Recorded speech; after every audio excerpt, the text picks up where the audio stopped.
First alarm went off this morning at 5:15. Had to make sure I was ready in case. Yeah. Yeah.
Morning, everybody. Good morning. Mark, your hair looks good, by the way. It's getting there. It's pretty much back. Well, if I were you, it would be. Good point. I still don't really know what color it is. If it's the same, if it's gray, or I can't. Oh, mine was different for about a year. Mine was like lighter brown for pretty much the entire first year that it came back, and then it went darker again.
You're listening to Miller and Moulton, coming at you from the Floormeister Studios. Floormeisters, keeping it real. And now, here's Mark Miller and David Moulton. Good morning, Miller and Moulton, on the first day of June. How the heck are you? Trent Bally filling in for David this morning. He's still on load management, even though we have the NBA and Stanley Cup final both set. As we thought we would, the hockey turned out to be but the basketball was terrific. Good morning, everyone. Hope you had a very good weekend, and welcome to A.J. Brown Week, a.k.a. June 1. Trent, good morning. How you doing, buddy? Great morning, Mark. Yeah, you're right about basketball. For a series that went 7 games, I don't know if there could have been any more blowouts than there were. But shout out to those two teams for finally delivering. I'm glad we got the result we did, and I'm hoping that the NBA Finals goes to 7 games as well. I'm feeling pretty good. Well, you picked OKC in 7. You did pick the Knicks in 5. That went in 4.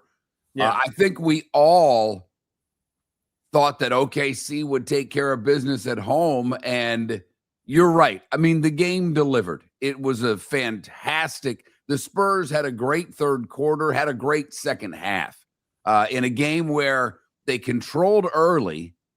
And when OKC made their run at the end of the second quarter, and we go to half, and the game's really close, but the Spurs had, kind of armbarred them for the majority of the first half. And OKC said, this is ours at the end of the first half. I thought what the Spurs were able to do third quarter, Trent, was incredibly impressive and not something that I don't think really anybody expected. And let's see, so I think they were up 3 at the half. And even though the third quarter was even, I thought that they showed their resolve coming out of the half, because that's when a champion takes hold. That's when you see that championship DNA that everyone talks about take hold, and the Spurs matched them punch for punch. And that's kind of when you saw, I don't want to say passing of the torch, because who knows if the Spurs are actually going to get this done, but that's when you saw the Thunder, their best answer wasn't good enough. And you're exactly right. I give Mitch Johnson a hell of a lot of credit for that third quarter, because you're right, even though they tied it, for the Spurs to come out at halftime and not wilter, because they easily could have.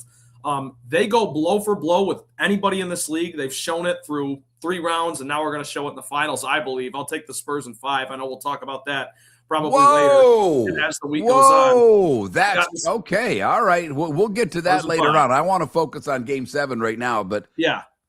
Wow. Yeah, but Game 7, I mean, SGA played like an MVP. Chet Holmgren played like a guy on the fringe of a – that's putting it lightly, fringe of a supermax that he's about to set into effect. So disappointing end of the season for them, but you can't – if you zoom out, you can't be upset with defending your title with getting to Game 7 of the Western Conference Finals. Still a successful season, although I think the Spurs made a hell of a statement, Mark. Let's put it that way. Well, there's no doubt. And, Chet Holmgren, wow, 4 points in the biggest game of the year. Well, and he only took, 4 shots? Yeah. I think he only took 3 or 4 shots. No, you're right. So that's a sign of a guy who just doesn't want the ball. And I'm not going to say the lights are too bright. He's got a hell of a career in front of him if he wants it. But that was a flashpoint that people are going to be talking about all next year. That's the unfortunate thing for Chet Holmgren, is all offseason and all of next season, people are just going to wait until we get to the playoffs to see how he responds differently. Well, and obviously we knew Victor Wembanyama was going to get the MVP of the series, and deservedly so. But he wasn't the MVP of Game 7. I don't think. I'm not saying that he wasn't their best player. I'm just saying that what the Spurs showed us is what we saw, to me, out of the Celtics a couple of years ago, and I know they had a big 2 in Boston, but other guy, whether it was White one game, whether it was the old guy there, the big fellow Horford, Drew Holiday. Right. I mean, they were getting scoring everywhere when they were at their best. And the Spurs, Wembanyama led them with 22, but they get 20 out of Julian Champagne. Yeah. Sorry. They get 20 out of him. They get, Fox has 15. They ended up with 7 guys in double figures in that game. And that was the difference, is that you're right.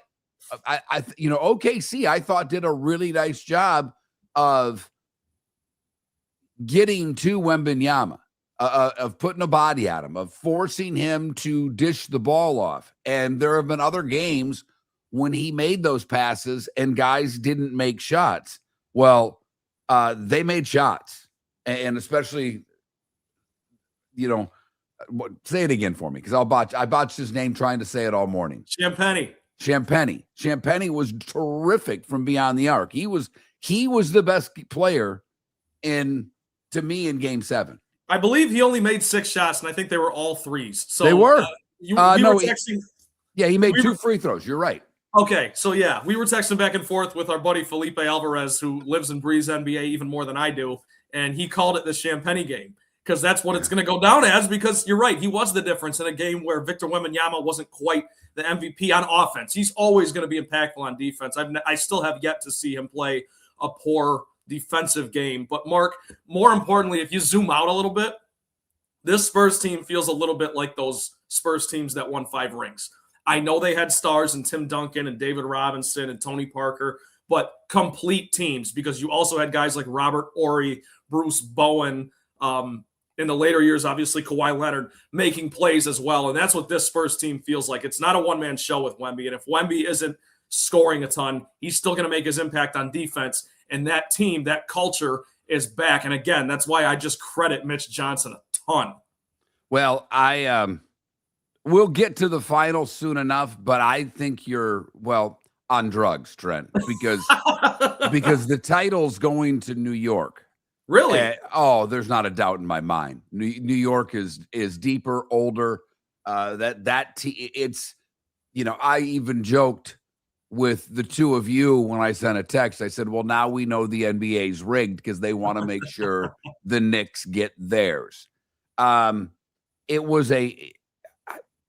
weird. I kept waiting for Oklahoma City in that second half to take control. Yep. But matchups are everything. We talk about this, doesn't matter what the sport. Styles make a fight. It's a phrase we've said on this show for damn near as long as we've been doing it.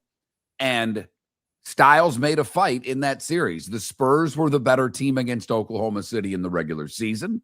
And you see that, Mark, by the way, when we talk about home ice, home field, home court, that was not a factor in that Western Conference Finals whatsoever. And you see why. It's because matchups ultimately are what define the series, not home court. And credit to the Spurs for going into that hostile. All OKC has is the Thunder, Mark. So those fans are rabid, to their credit. And they've been hungry for a while. I know they've only been there for a decade and a half, but they've waited. They've been knocking on the door for a while, and they got their title last year, and they kind of parlayed that fandom into this year. But you're right. It was the matchups that ultimately won the series for the Spurs, no doubt.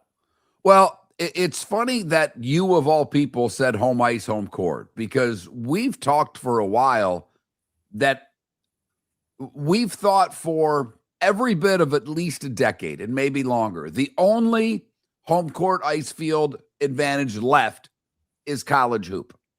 That's where not just the fans make a difference on the visiting team, but we've always thought the fans make a difference on the referees, that the referee, block charge, if you will, the home team's going to get the call in college more than they are in any other sport. And I've never said fix. I'm not implying that.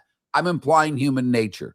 And in some of those barns where there's right on top of you, I've always thought that it makes a difference. But what do you have in the NBA? Well, you have the best referees. You may not like them all the time, but these are the best of the best when it comes to officials in that sport. So they're not affected the same way that a college official would be affected. And players certainly, and I almost find it funny, Trent, because I think I'm not knocking you. You're younger. I almost think you hear this all the time, and I'm glad you said it because it's embedded in all of our minds that it makes a difference.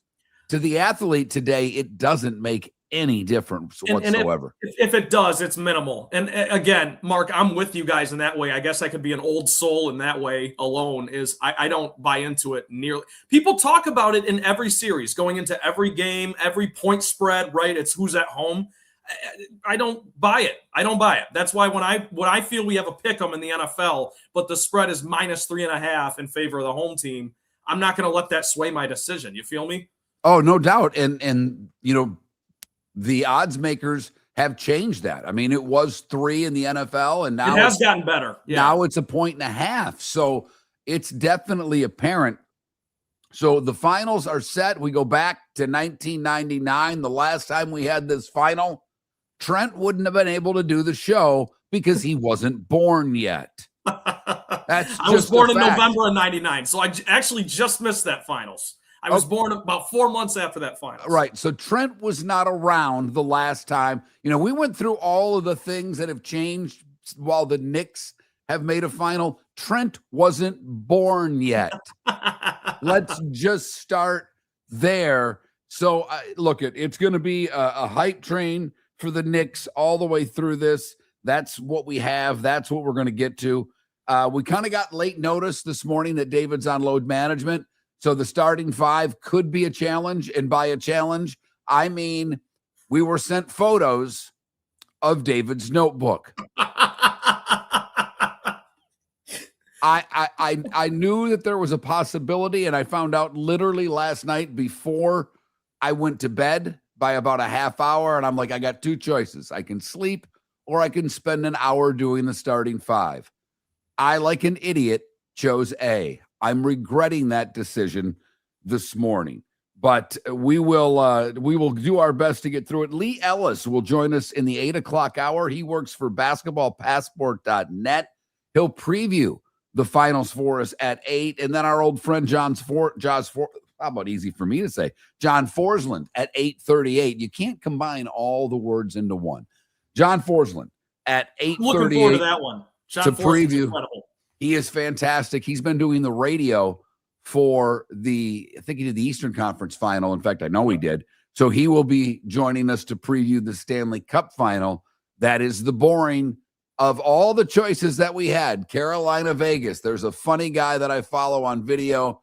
He said it's the sleeper final. Well, it kind of is, but Carolina's on a roll. The starting 5, 25 minutes away. Miller and Moulton. Trent filling in this morning. The Floor Meisters just doesn't sell Cortec and carpet. They also sell a lot of wood. And what better time than now to stop in and see the nice folks at Floor Meisters for some new hardwood for your home. With white oak wood starting at $4.99 a square foot, that makes it affordable for everyone. With 10 colors to choose from, they have a color for everyone. So stop in, 6281 Naples Boulevard, right next to Costco, or go to the web.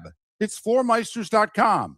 Floormeisters.com. Floor Meisters, just keeping it real. Your roof is your home's first line of defense. At Pelican Roofing of Florida, Ronnie, John, and their team bring years of experience to protect what matters most, your family and your business. From residential repairs to large-scale commercial roofing, we deliver honest work, fair pricing, and quality you can trust. An upgrade on your roof can lower your insurance costs. Don't wait for a leak to turn into a disaster. Call the experts at Pelican Roofing today. 1-866-9-PELICAN. That's 1-866-9-PELICAN. Online at pelicanroofingcompany.com. CCC 1332512. No! This summer, there's only one place to experience the roar of the World Cup at the British Open Pub in Bonita Springs, your World Cup headquarters, where the team is bringing every match live, full sound on every TV across the patio, with daily food and drink specials from the opening match on June 11th through the final on July 19th. Catch the electric atmosphere for every England and USA match and all the matches in between at the British Open Pub, Bonita Springs, at the shops of Pelican Landing, where the World Cup comes alive. American Paint Supplies is your one-stop shop for all your coating needs and has been for 30 years. American Paint Supplies is also your #1 Festool dealer in Southwest Florida. If you are a builder, cabinet maker, painter, or power tool enthusiast, Festool craftsmanship can be found at American Paint Supplies. Celebrating 30 years of service, and Festool is celebrating 100 years of excellence. Come to American Paint Supply for a perfect pairing of service and expertise on 6100 Shirley Street, Naples, off of Pine Ridge, or online at AmericanPaintSupplies.net. This is Miller and Moulton.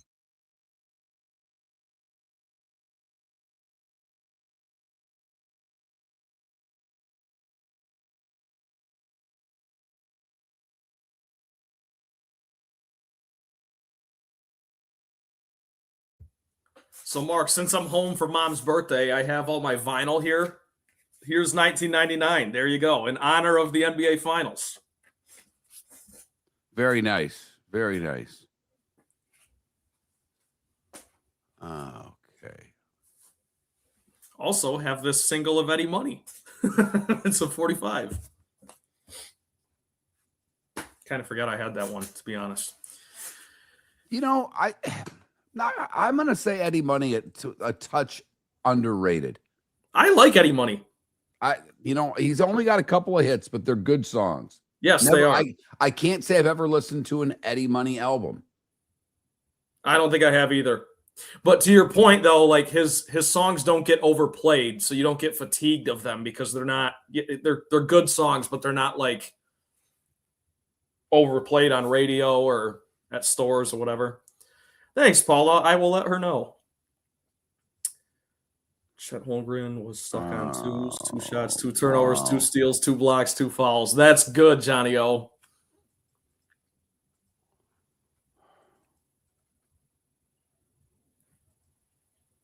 Let's see. This is not working the way I wanted it to.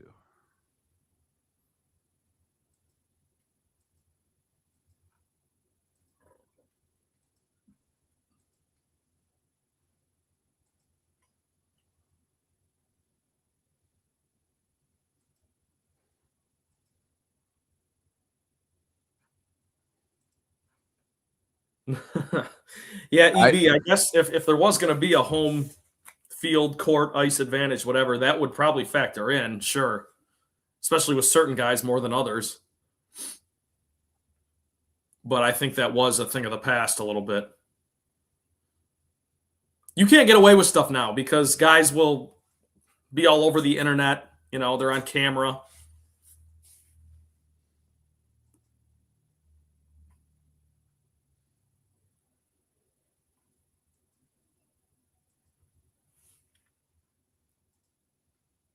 Jay Pohl, my good buddy from college, actually worked at Pine Knob for, I think, 3 or 4 years. And he did Eddie Money's final show at Pine Knob. He was an usher. So there you go.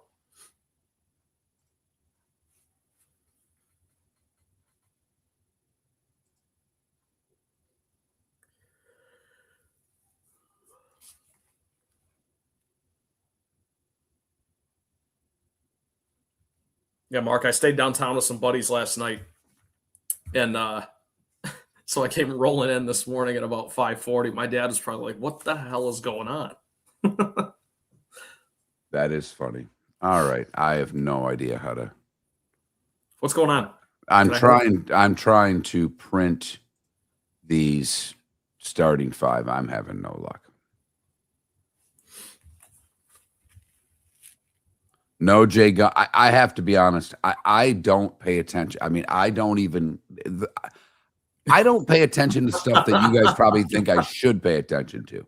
It's hard. No, I mean, like the French Open. Don't care. Don't pay attention. Really? I watched some college baseball over the weekend. I enjoy that, but I don't. Minor league. Like you guys, the Southwest Floridians. You ask about the Everblades. I don't pay attention to them, and they're in my backyard. Other than the fact that they're charging $75 a ticket for games for minor league hockey, and I find that to be offensive, but that's just me. I assume you didn't make it to a game this year? Not a one. Season? No. Yeah. Well, obviously I had a lot going on, so no. Yes, that's why I said I assume. But I thought maybe like Pat took you to one or something. Last year, did I go to one with Pat before everything happened? It's possible I went to one, but I don't think so. Yeah, that would have been cutting it close. I got to be, back to your cheesesteak comments, people. I'll put cheesesteak.com against any cheesesteak in Southwest Florida. It's expensive, but I will put cheesesteak.com. You can have your Stevie tomatoes. You can have your Wally's, and I love Wally's. There's nothing close. Not a damn thing close. Size, taste.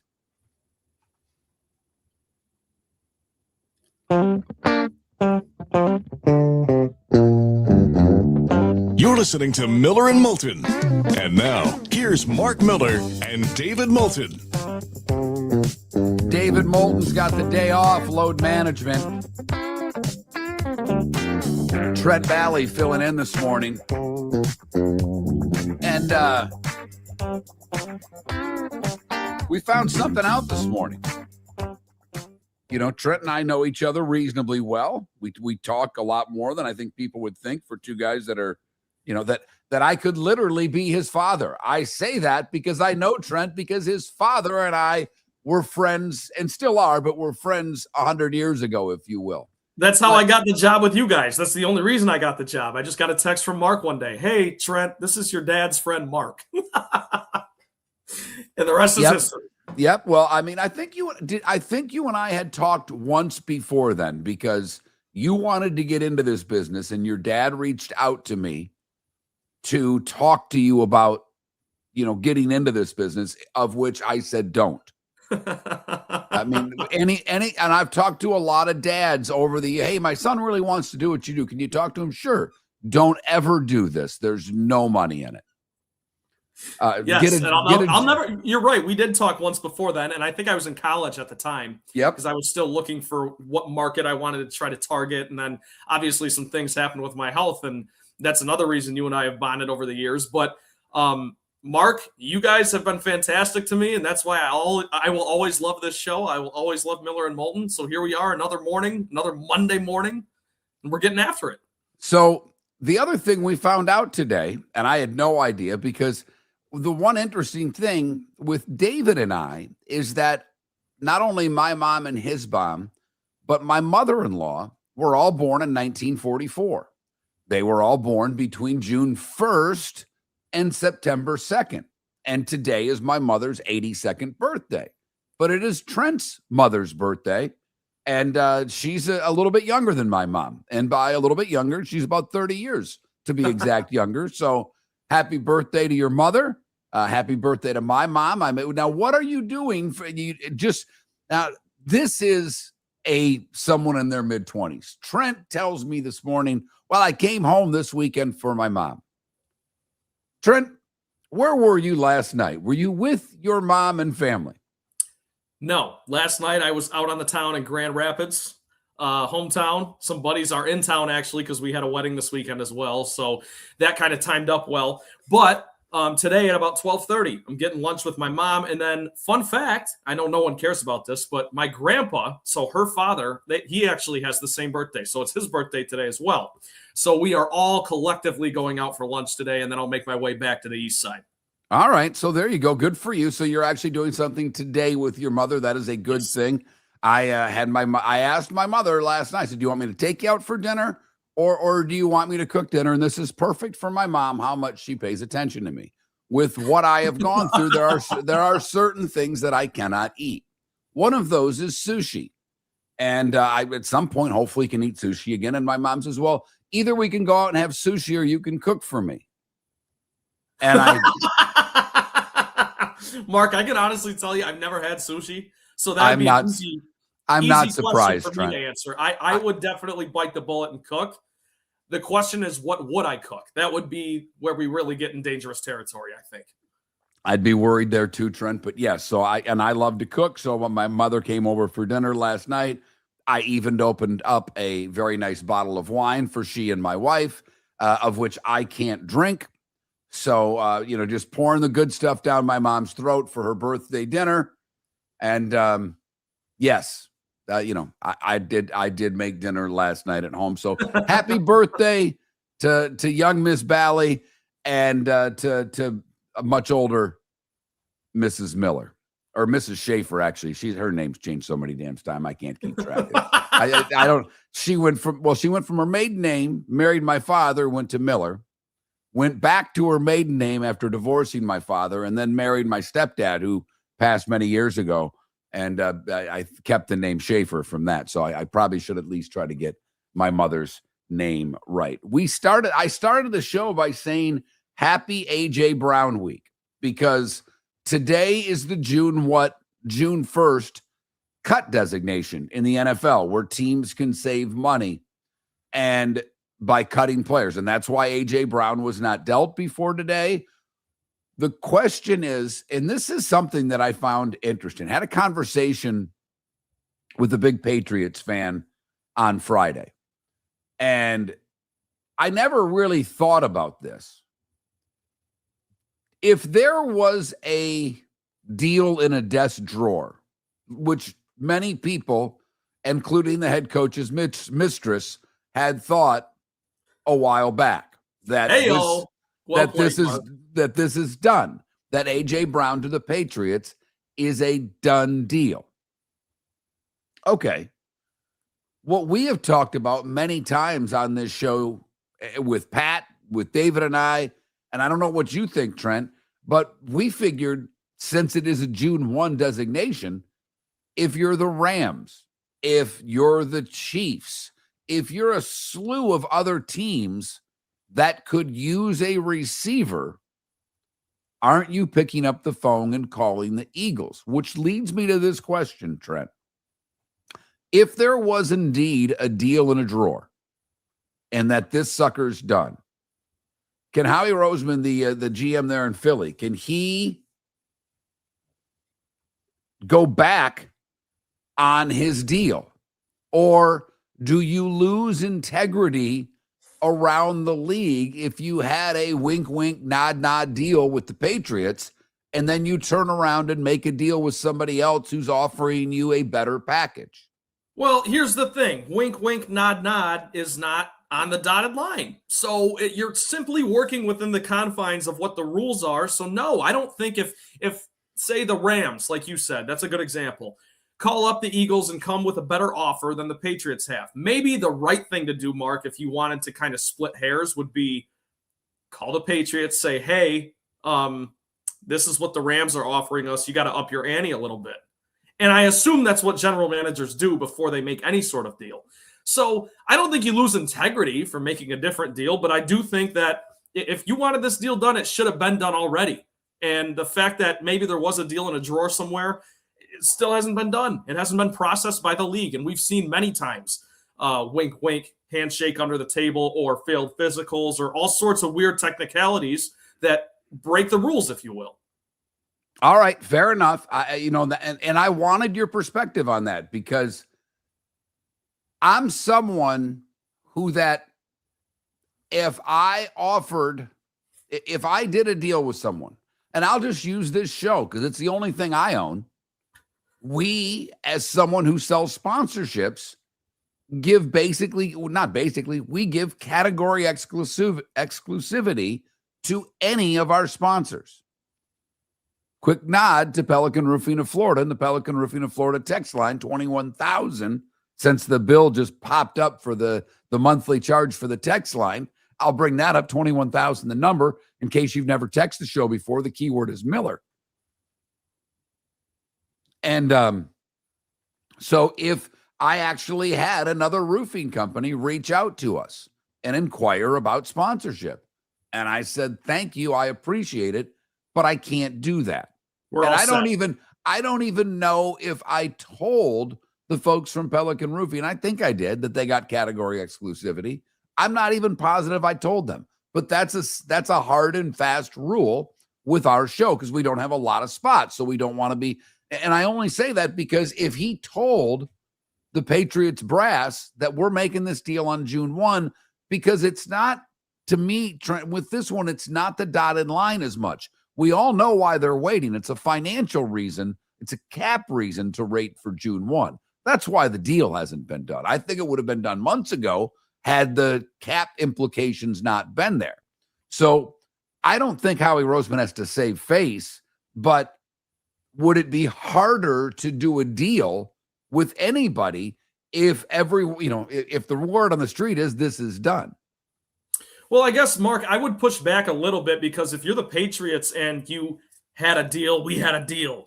It sounds like a mob movie, but it's also like you can't bank on that, because you're right, Mark, it can't be done until now. So if this deal is in the drawer weeks ago, you better make sure it's a done deal, and it's not.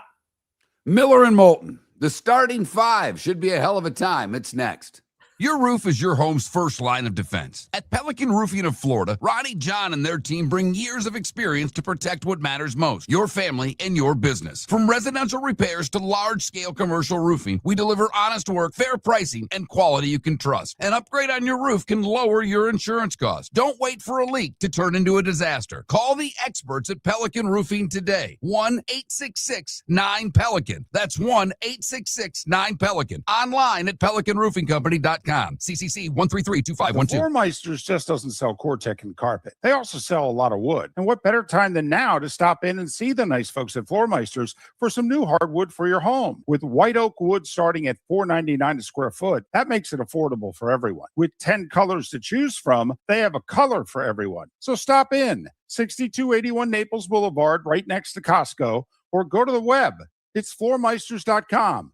Floormeisters.com. Floor Meisters, just keeping it real. Mark Miller for Sleep Treatment Direct. They are helping me with sleep apnea. And by helping me, I mean curing me. No more CPAP machine. No more snoring. No more tossing. No more waking up exhausted. Their expert team got me the right treatment, fast and hassle-free. If you want to feel energized and get rid of your snoring, call Sleep Treatment Direct today.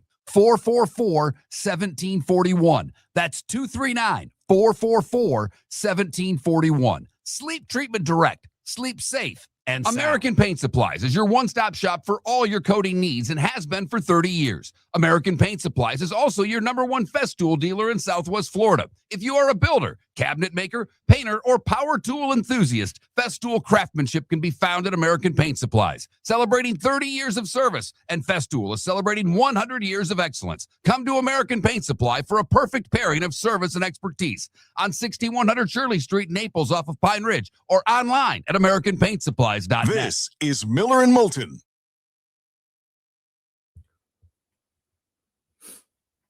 Not a great end to that segment by me. My bad. I got to watch the clock a little bit better. No. I'll always give you a 10. You were fine. You're fine. Well, I just always have, because I've got it up, and I always have the Michigan show I was working on. That's what's ingrained in my head. And I forget about your guys' clock is different. I like yours better for what it's worth, but.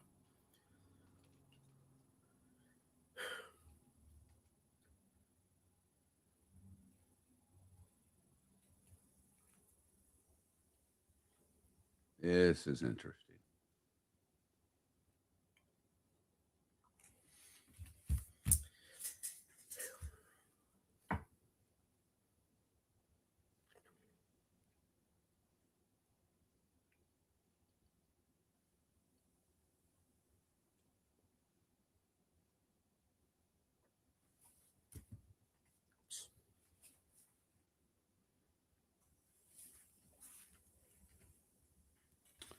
All right. Is Maddie on summer yet? Oh yeah. Okay. This is week 2. She was done all last week. Wow. Okay. So it's a very different house in the morning during school, especially when I came back, because I was getting up a lot earlier when I went to the studio. I got up at around 4:30. That's now 5:20 because I probably need to get up a little early. I'm work. Was there a NASCAR race, Eddie? Because if there was, I'm not aware of it. I'm clueless too. No idea. Yeah, there it is. Denny Hamlin. Oh, led the most laps. Finished, I think first. I'm looking at the same page. I got nothing. I don't know. How do you want to do this, by the way? Do you just want to attack it and I'll attack and we'll go back and forth and Okay. we'll. But I'll normally, follow along. I've got it pulled up. normally I would do this myself. You're right. I knew last You. night when you called me, I should have done this. I knew better. I was tired. I watched the end of another Tombstone and then went to bed. And that's, by the way, Yellowstone. Yellowstone. Not in the, obviously that came before Landman. It's the same guy that did them. It's not even in the same league. It's a good show. Landman's epic. So you like Landman better? Oh, it's not even close. Okay. I'm actually, okay. I've heard that from a couple people, actually, that they like Landman a lot more than Yellowstone. It is. It's honestly, Trent, if you've seen Yellowstone and like it, Landman is, and I'm already into season 2 because there's only 2 seasons of Landman. Right. I'm in season 2 of Yellowstone. I would say Yellowstone is a 7. It's a good show. Landman's an 11. It's honestly, I think it's one of the best TV shows I've seen in years. I will push it to the top of the queue, Mark, because as you know, we're getting to that time of the year where you have a little bit more. Well, and you're not watching baseball. Oh my God. What the hell?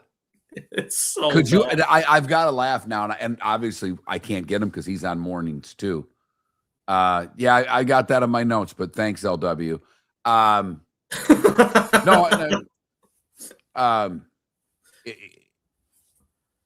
They're historically all. I mean, they're the worst team in the league. They're tied with Colorado for the worst record in the league. I think they won 4 games in May. They could you imagine Shep right now? He's got to be just. How's his show going? Because that's all he talks about. Yeah, I don't know, Mark. For a reason. No, I got you. Yeah, me, I got you. I have no idea how it's going.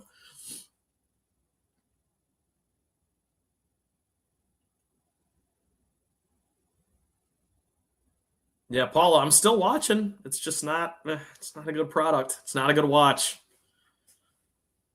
Because Mark, they don't even hit the ball, let alone score runs. They don't even get on base. All right, here we're Let's do this. 12 seconds. Well played.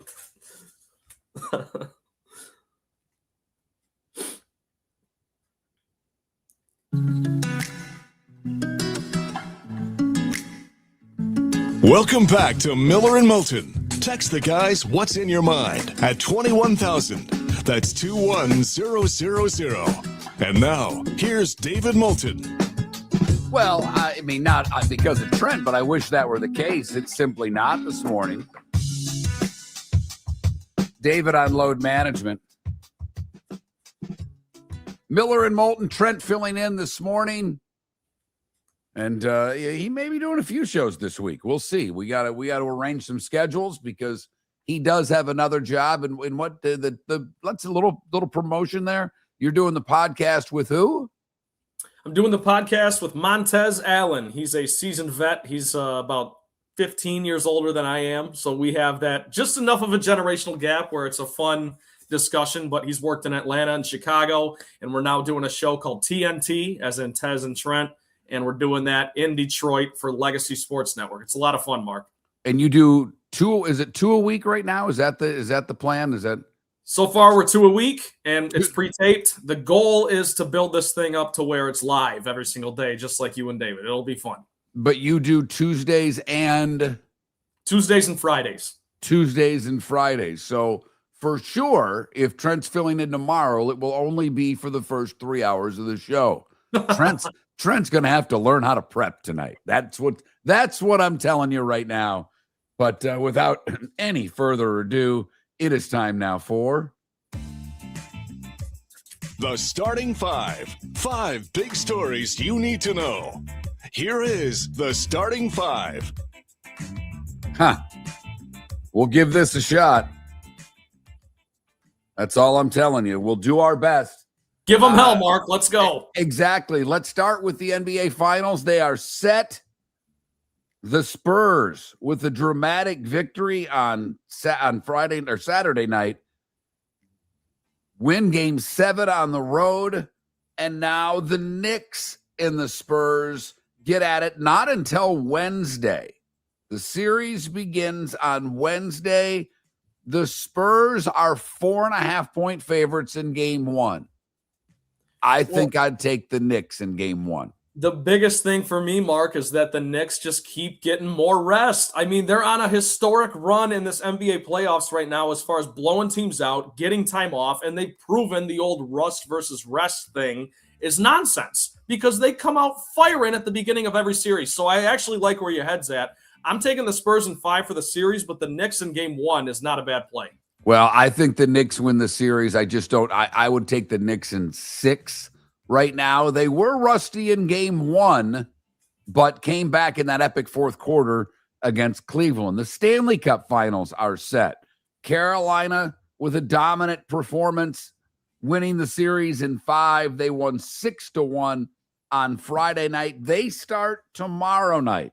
Carolina, a pretty big favorite, not only tomorrow night, but for the series.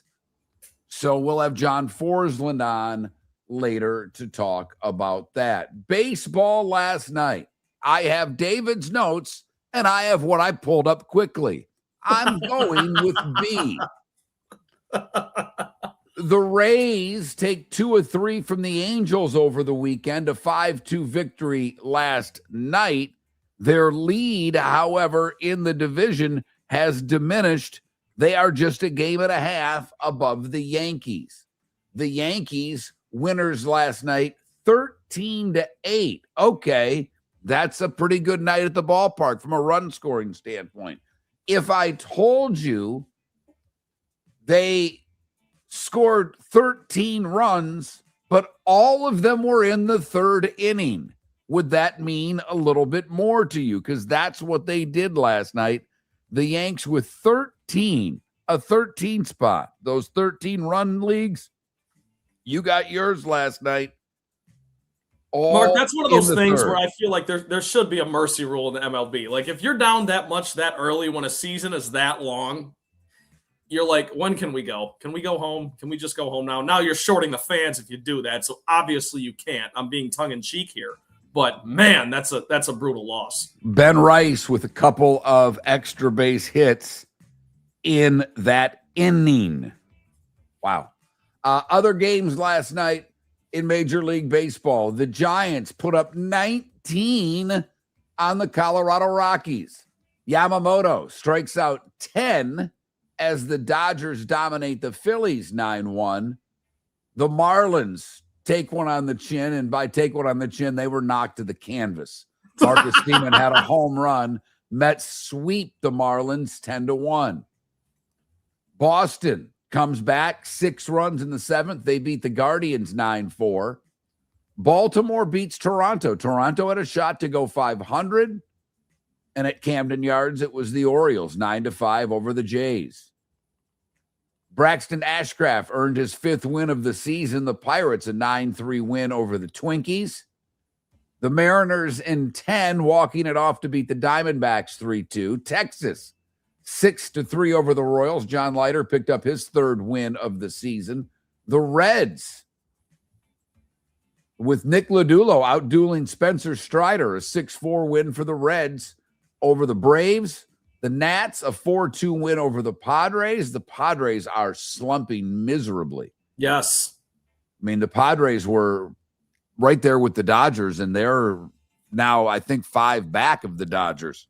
Well, and just quickly, Mark, this wasn't their plan a couple years ago when they brought in Juan Soto, spent all that money. This was not what they had in mind. And Fernando Tatis with his issues off the field, too. I mean, this has been a nightmare situation for the Padres, for a franchise that historically didn't spend a lot of money and finally decided to for whatever reason. Man, I do not envy them as bad as my team is.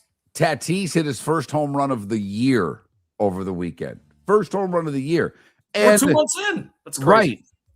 And the White Sox sweep the Tigers.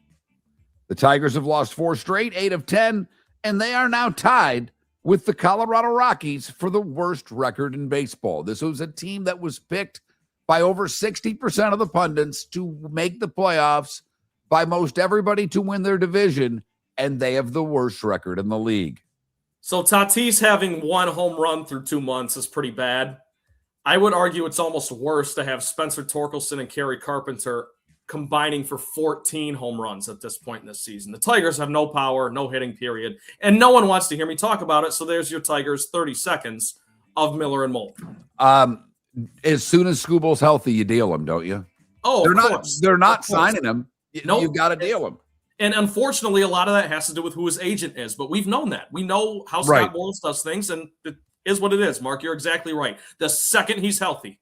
By the way, one other baseball note. I don't know if you saw this, but yesterday in the Blue Jays-Orioles game, Jesus Sanchez had to leave the game.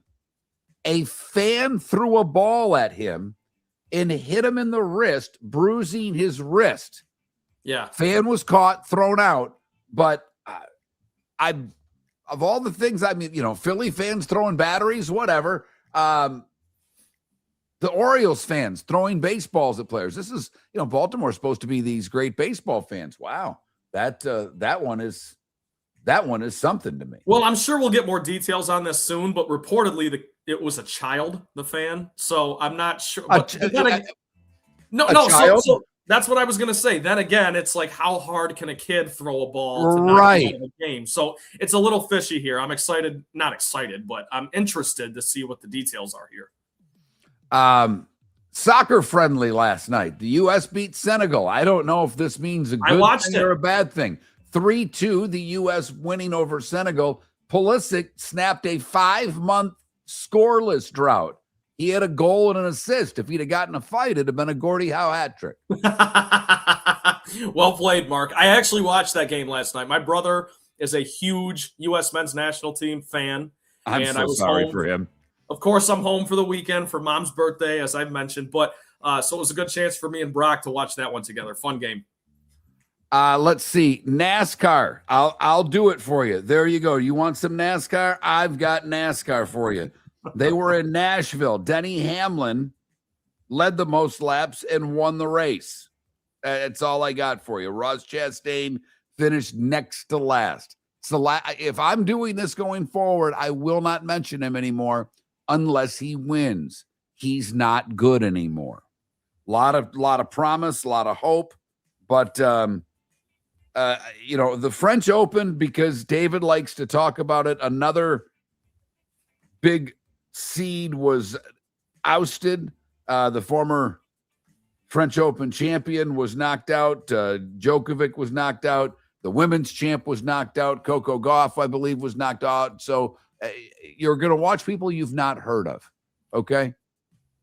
Well, I will say on the men's side, Mark, because I do follow tennis a little bit. On the men's side, this is Sasha Zverev's best chance to win a major. So we'll see if he can actually do it. But given how things have gone early in this tournament, that's what all the tennis heads are saying. Who's that again? Sasha Gavaris? Alexander Zverev. He goes by Sasha. He's a German tennis player. Excellent. Golf yesterday. Felt badly. Eric Cole, and for you Southwest Floridians, there used to be a little tournament here that did not happen this year, but it was played forever. A lot of different names, finished as the Yuengling Open. Eric Cole played in that tournament. Because of that, I've always kind of rooted for him, because not that he has ties to Southwest Florida, but he's a mini tour guy that made his way onto the tour. Unfortunately for Eric Cole, well, Russell Henley got hot, birdied the last three, and then birdied the first playoff hole to beat Eric Cole in the Charles Schwab Classic in Fort Worth. College baseball. We've got games today, and we've got teams that have made it out of their region. And Mark, if I'm not mistaken, you caught some college baseball this week, didn't you? Or this weekend? Well, my son went to school at East Carolina. They're pretty good. They're not great, but they're pretty good. They upset Tennessee on Friday, so he went to see them play North Carolina. They had a shot against North Carolina, kind of blew it, but North Carolina would end up beating them twice in the winner's bracket and then beating them in the final. The national 5 seed North Carolina moves on. Georgia moves on. Texas moves on. Oregon wins in their region, but Little Rock in the Southern Miss region upset everybody to win. The biggest part of the tournament was St. Mary's, the 4 seed, beat UCLA in the first game, and Cal Poly ends up winning the LA Regional. Huge surprise. UCLA was the number 1 team in the country. There are 5 games today to decide regions. The biggest one, at least for us locally, the Gators lost to Troy 16-11 last night. That forces a elimination game between those two teams today. USC did the same thing to 12th ranked A&M. Those two teams play today. Weather delays have forced Florida State and St. John's. They will play today as well. West Virginia and Kentucky. Auburn lost to Milwaukee. Yes, not the Brewers, not the Bucks, the University. I hadn't heard of them either. They will play again in the rematch. Winner goes to Omaha, and then Georgia Tech and Oklahoma is the other one. That's the best we could do with trying to cruise around. Trent's pointing at me. You got anything else? Did I miss something, Trent? No, you didn't miss anything. I was just going to give you kudos because at 9 minutes before the hour, that was the starting 5. And Mark Miller, everybody. Let's go. There you go. I did not give you any college softball scores. All I know is that Texas Tech hates everybody. They do, and they should. I mean, and everyone should hate them as well. Absolutely. They spend all the money on the pitcher. They got into it with the Gators. They got a girl saying that the coach, I think it was the tennis, another transfer player, UCLA rather, didn't shake her hand and said she should have never left. The coach says it didn't happen. All I know is that when Texas Tech plays softball, wild crap happens. So if you're into the college softball, Texas Tech is certainly the most exciting team in that sport. So we may come up with a poll question on the other side. We are very busy. It's birthday day on the show, not for Miller, not for Bally, but for our mothers. 30 years apart. Trent's mom is 52 today. Happy birthday. My mother is 82 today. So happy birthday, Mom. Trent's back in Grand Rapids. He's taking his mom out to lunch. You know you have to pick up the bill. Well, of course, especially with the new job. Everyone thinks I'm doing it big now. They think I'm making a lot more money than I am. So I will be picking up the bill, Mark. Well, I thought you were going to say making a lot more money than you were, which that is, both of those can be true, Trent. You're making a lot more money than you were, and they think you're making a lot more money than you are. Welcome to sports media. Yeah, it's a tough spot to be in. But hey, I'm not crying. I'm not crying about it. I'm having a lot of fun. This morning is just another example of that, because there's a lot to talk about in the sports media world, no matter what time of year it is. And just so you know, Trent, you come by it honestly, because I used to take your dad out for drinks, and your dad would look at me and go, "I don't have any money, Mills." Like, I got you.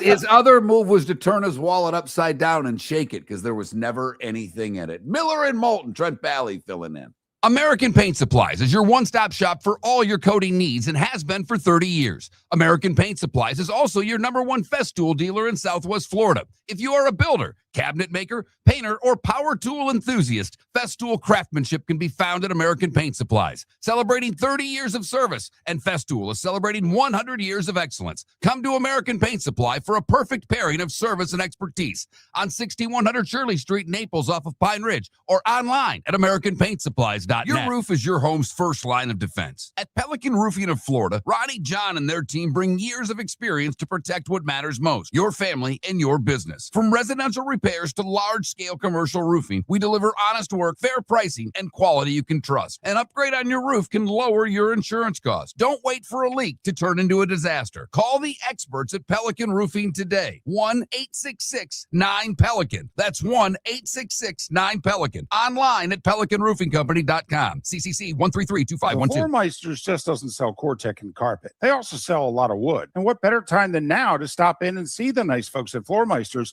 for some new hardwood for your home. With white oak wood starting at $4.99 a square foot, that makes it affordable for everyone. With 10 colors to choose from, they have a color for everyone. So stop in, 6281 Naples Boulevard, right next to Costco, or go to the web. It's floormeisters.com. Floormeisters.com. Floormeisters, just keeping it real. The Cape Coral Police Department is growing, and they want you to be a part of it. They're hiring new officers. Starting pay is between $74,000 and $90,000, depending on your experience. And with a $10,000 hiring bonus, you could be making $100,000. Enjoy paid holidays, off-duty details, plenty of OT opportunities. They're also hiring dispatchers and professional staff. So go to capecops.com. Capecops.com. Be brave, be best. Be Cape. Mark Miller for Sleep Treatment Direct. They are helping me with sleep apnea. And by helping me, I mean curing me. No more CPAP machine. No more snoring. No more tossing. No more waking up exhausted. Their expert team got me the right treatment, fast and hassle-free. If you want to feel energized and get rid of your snoring, call Sleep Treatment Direct today. 444-1741. That's 239-444-1741. Sleep Treatment Direct. Sleep safe and Go! This summer, there's only one place to experience the roar of the World Cup at the British Open Pub in Bonita Springs, your World Cup headquarters, where the team is bringing every match live, full sound on every TV across the patio, with daily food and drink specials from the opening match on June 11th through the final on July 19th. Catch the electric atmosphere for every England and USA match and all the matches in between at the British Open Pub, Bonita Springs, at the shops of Pelican Landing, where the World Cup comes alive. This is Miller and Moulton. Mark, my dad texted me a minute ago, said that upside down empty wallet story lives on forever. Yes, it does. We have a mutual friend who's a really good friend of mine, Dave Kessel. Actually, the three of us still text once in a while now. Ever since when you started, and then when I went to the hospital, but it's more Detroit sports stuff half the time. But that, Sure. that comes up once a month on that. There's nothing funnier. That's great. That's funny. I've never heard that story, so that was funny.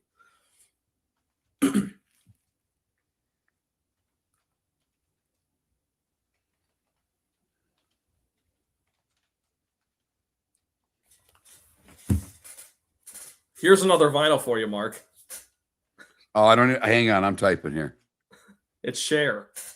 Oh my God. Self-titled 1987, baby. Oh, Trent, you make me worry. Kiss Alive. That's more your speed. Kiss Alive is an excellent album.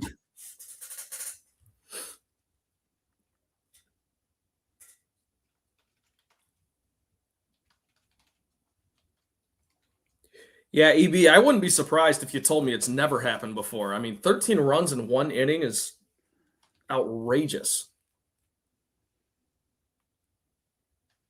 No matter what era it is.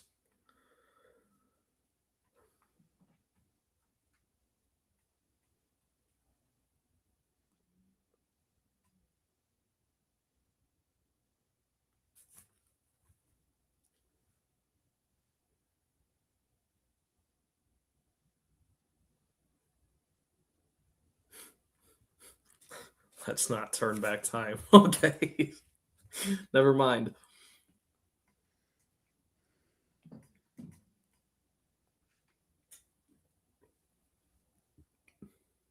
What do you think for a poll question, Mark? First off, the Yankees had a 13-run inning in 2005. So, I mean, Oh, they did? Yes. So it has happened Okay. before. It's happened with the Yankees before.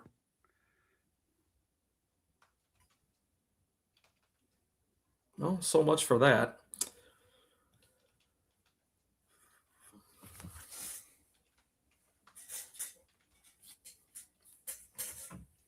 Was it against the Twins, DC says? Probably.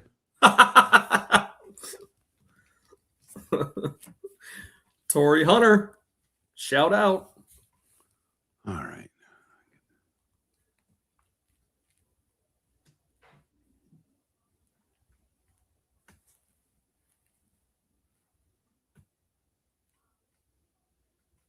You think there's any chance he makes the Hall of Fame? Who? Torrey Hunter. 5 All-Stars, 9 Gold Gloves, 2 Silver Sluggers. There are guys in with less. Just saying.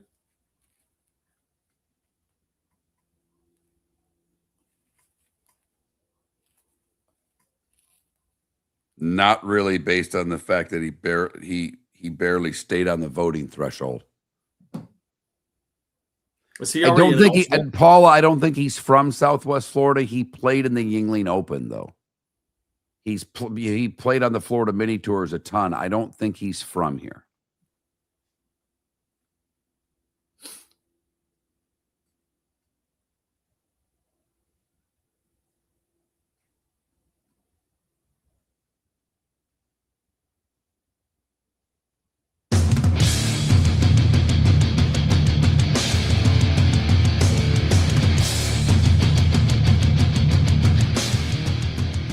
You're listening to Miller and Moulton, coming at you from the Floor Meister Studios. Floor Meisters, keeping it real. And now, here's Mark Miller and David Moulton. Hour number 2, Miller and Moulton. Thanks so much for joining us. David on load management, Trent filling in today. And Trent may be doing a few shows this week. We shall see where the week takes us. But I'm going to bring up something here that is a little off, not really off the beaten path, but I'm just curious, 21,000, the text line, of people's thoughts on this.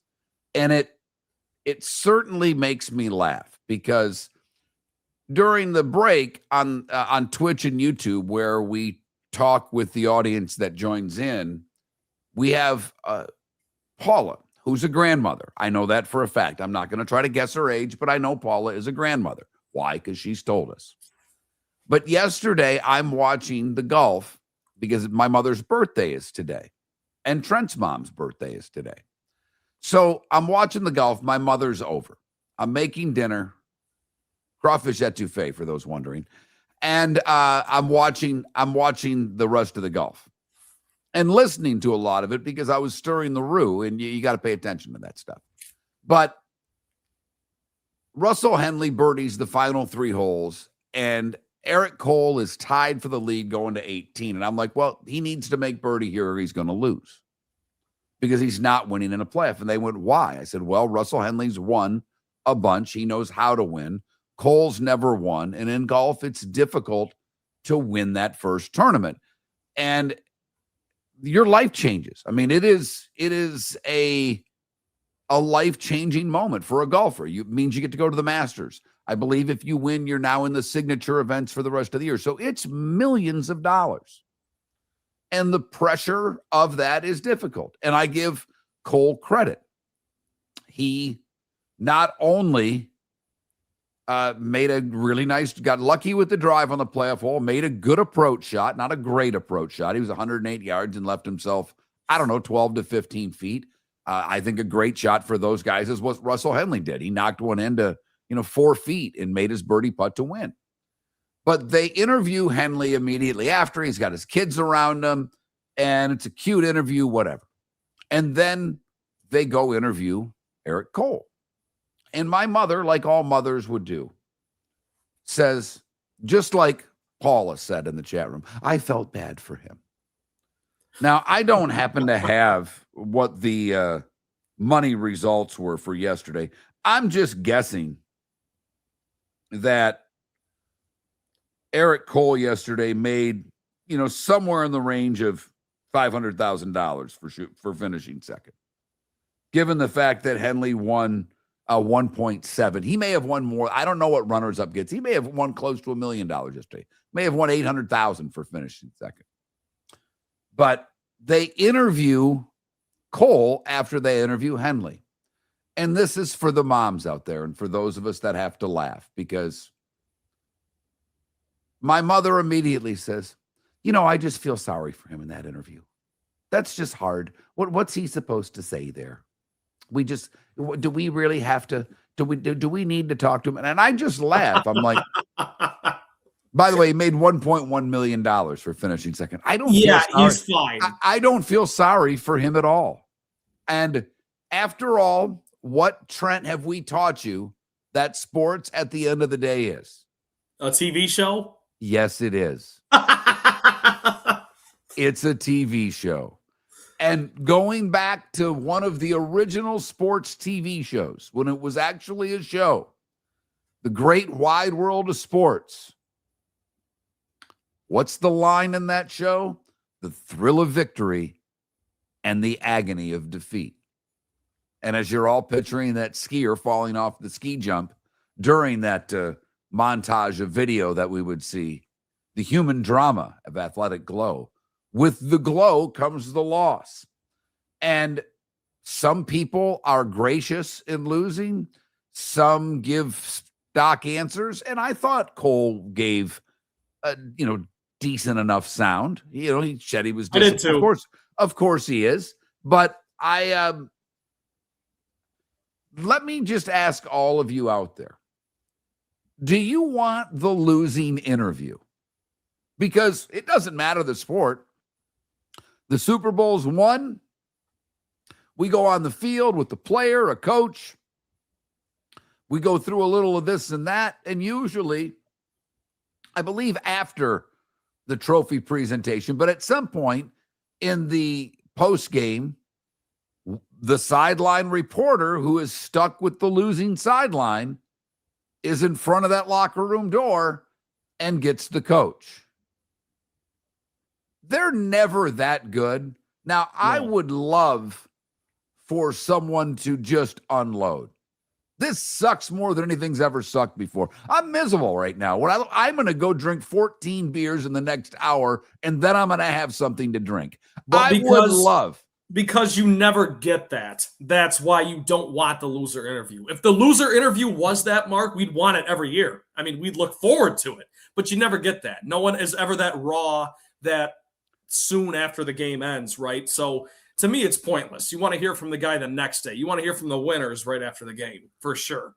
Well, Either that or, and Trent, you're right. I'm not even going to argue with what you said because you very rarely get anything of substance out of the losing coach player interview. Yeah, it's just we didn't have enough for him. We didn't make the right adjustments. It's all coach speak. That's all you get.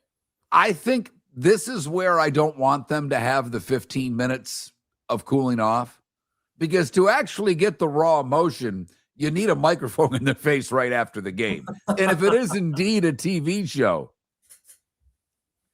yeah, well, that's the time to do it. quicker. If they were going to do it, what if we came up with this new standard where the the losing coach gets the first interview as they're walking off the field?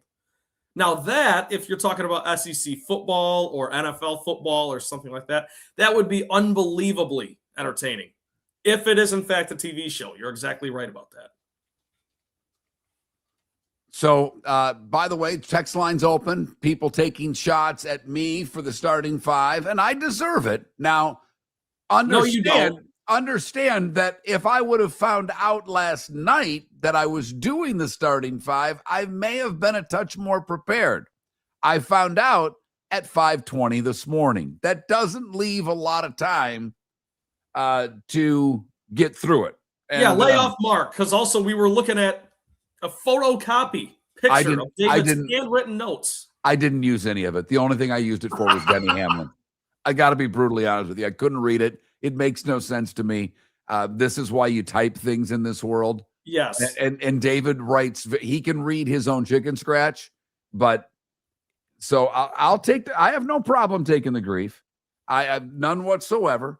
At the very least, I knew it would be entertaining for us to at least try to decipher. But for the guy who told me on the Pelican Roofing of Florida text line not to quit my day job, this is my day job. Ooh. So I promise you tomorrow it will be better.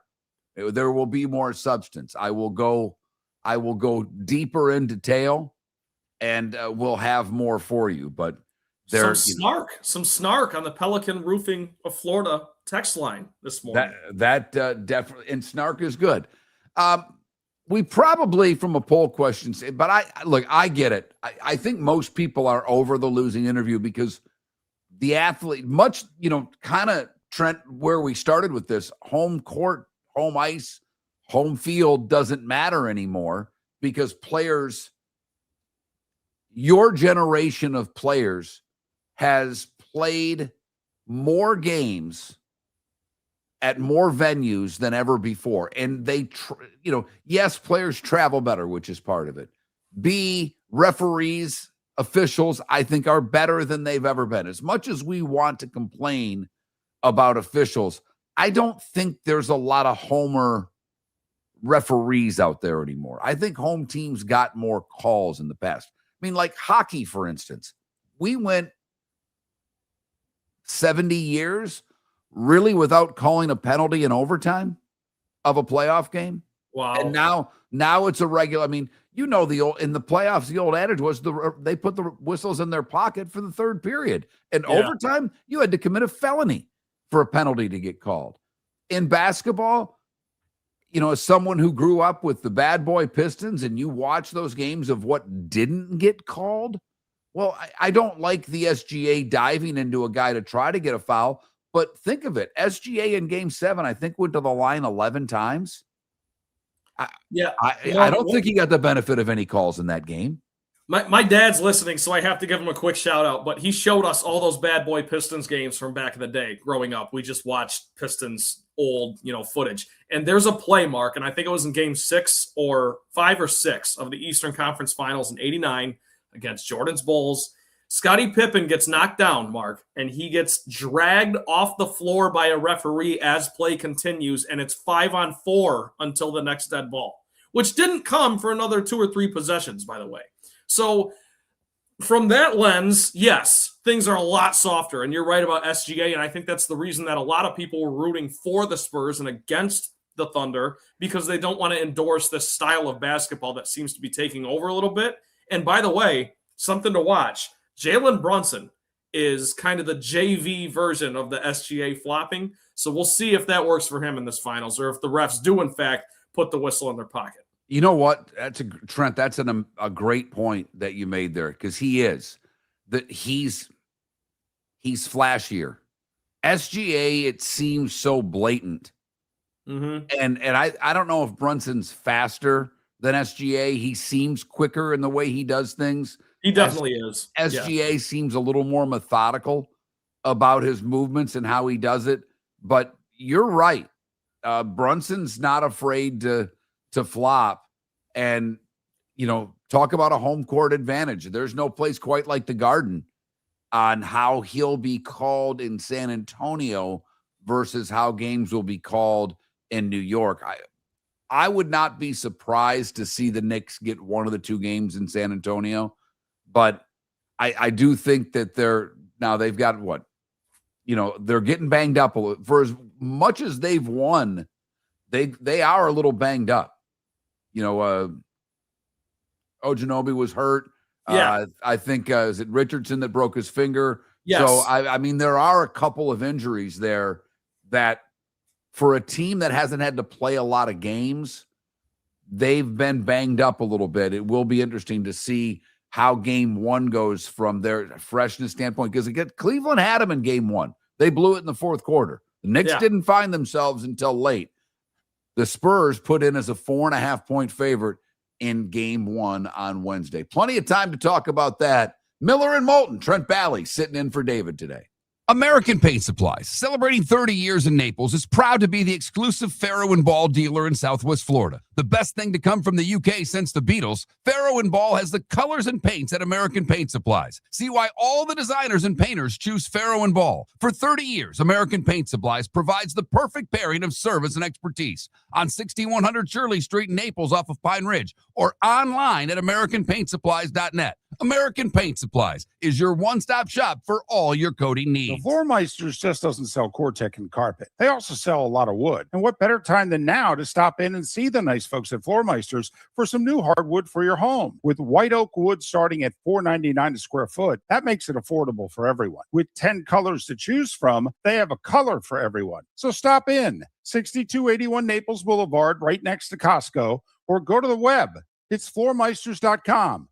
Floormeisters.com. Floormeisters, just keeping it real. Your roof is your home's first line of defense. At Pelican Roofing of Florida, Ronnie, John, and their team bring years of experience to protect what matters most, your family and your business. From residential repairs to large-scale commercial roofing, we deliver honest work, fair pricing, and quality you can trust. An upgrade on your roof can lower your insurance costs. Don't wait for a leak to turn into a disaster. Call the experts at Pelican Roofing today. 1-866-9-PELICAN. That's 1-866-9-PELICAN. Online at PelicanRoofingCompany.com. CCC 1332512. Cape Coral Police Department is growing, and they want you to be a part of it. They're hiring new officers. Starting pay is between $74,000 and $90,000, depending on your experience. And with a $10,000 hiring bonus, you can be making $100,000.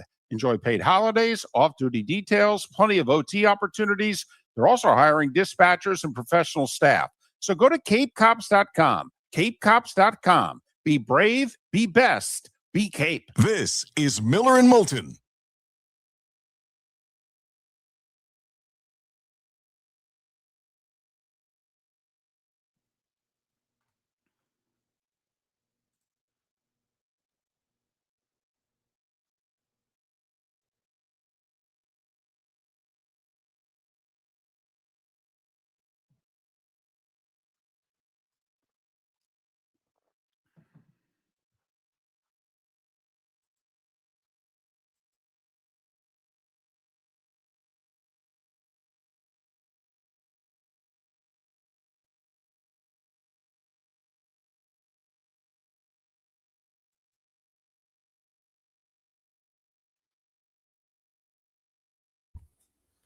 Van Halen 1, Mark. That's solid. My favorite Van Halen album is Fair Warning, but that's probably their best album. I don't even think probably. That's got the most. That's a banger. That's a great album. No skips. Maybe Ice Cream Man, but it's the last track, so you can just shut it off after.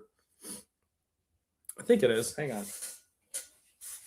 Well, it's Shimko. I mean, the fact it's so hard now to get on tour. I think, today it might be harder in golf. When Eric Cole did it, he did it at the end. Like McNeil, same thing. George would have never. George has basically said it. He doesn't know if he'd have gotten on tour now. You got to win to get on tour, to come off the Corn Ferry, because winning Q School doesn't do squidoosh anymore.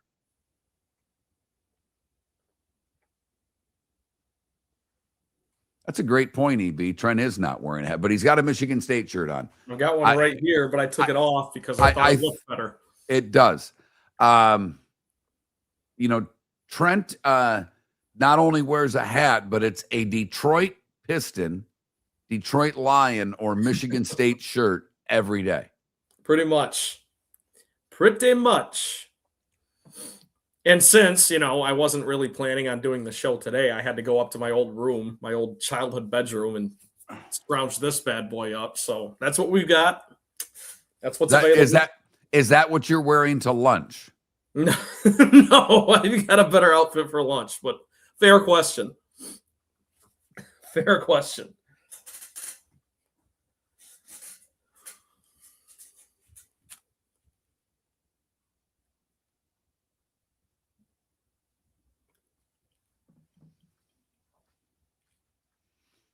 Because the lifelong minor league, if you're just talking to get to a game, the lifelong minor leaguer has a couple of different shots.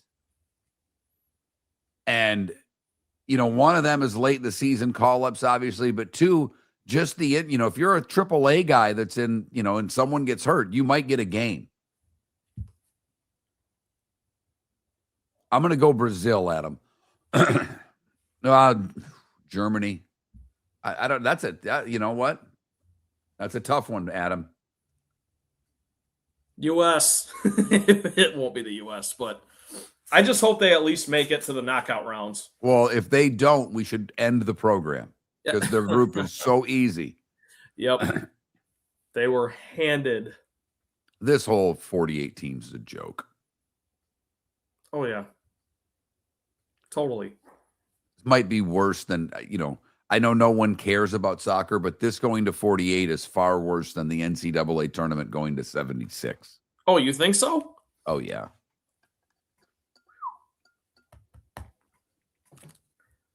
I have a hockey question for you. I don't know when you want to do that, but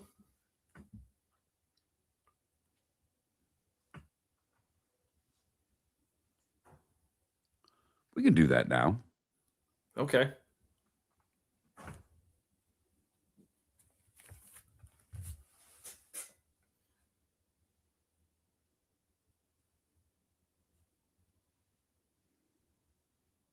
Yeah, Adam, France would probably be my pick, but that's boring. So, you know me, I like to go off the beaten path every now and then. I'll have to look. Ask me in 5 days. End of the week.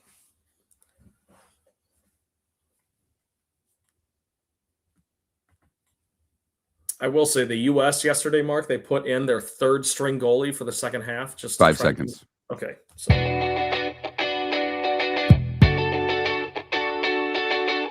You're listening to Miller and Moulton. And now, here's Mark Miller and David Moulton. David with the day off today, load management in effect. Trent Valley filling in. He may be here tomorrow, too. We're day by day, aren't we all? Grade 8 coming up.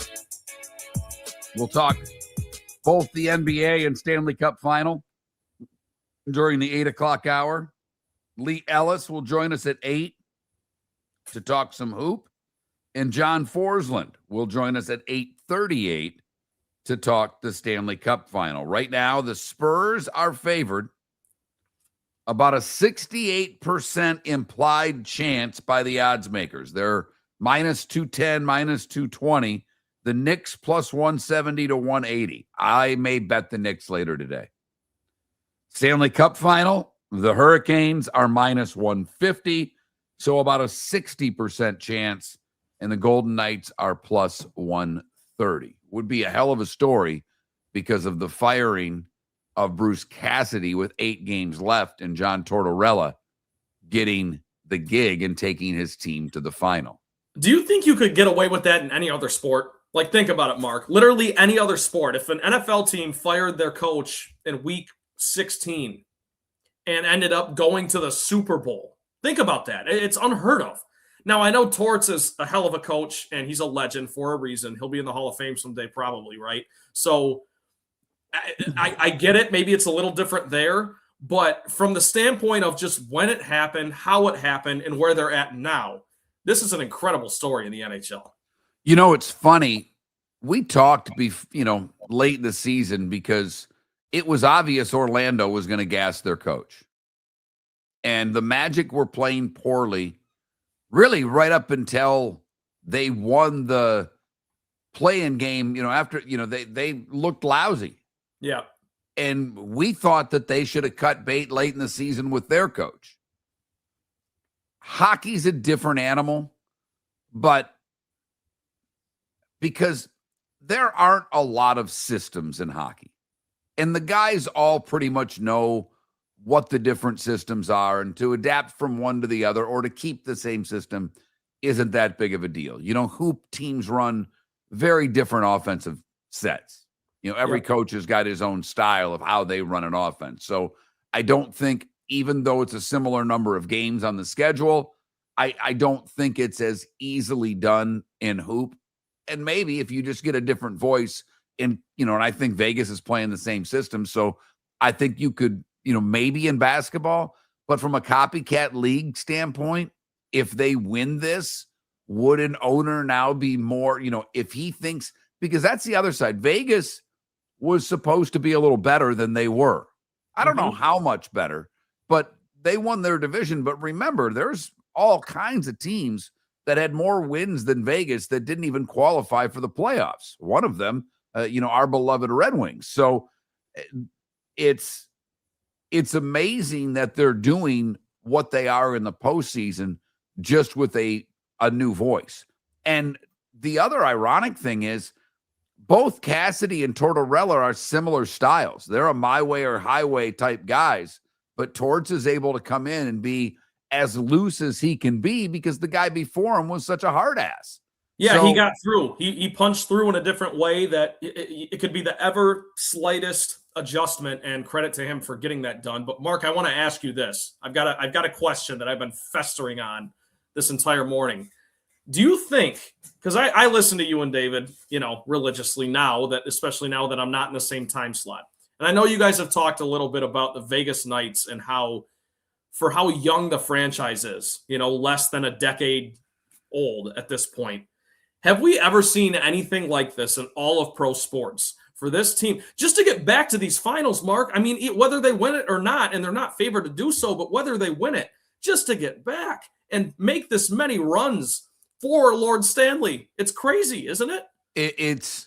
It's the best expansion franchise in the history of sports, because it's the first year that they were able to do what they did, and maybe even the early run, but they've been here a decade now. Hockey players don't last that long. It's not like you can run the same team back over and over again.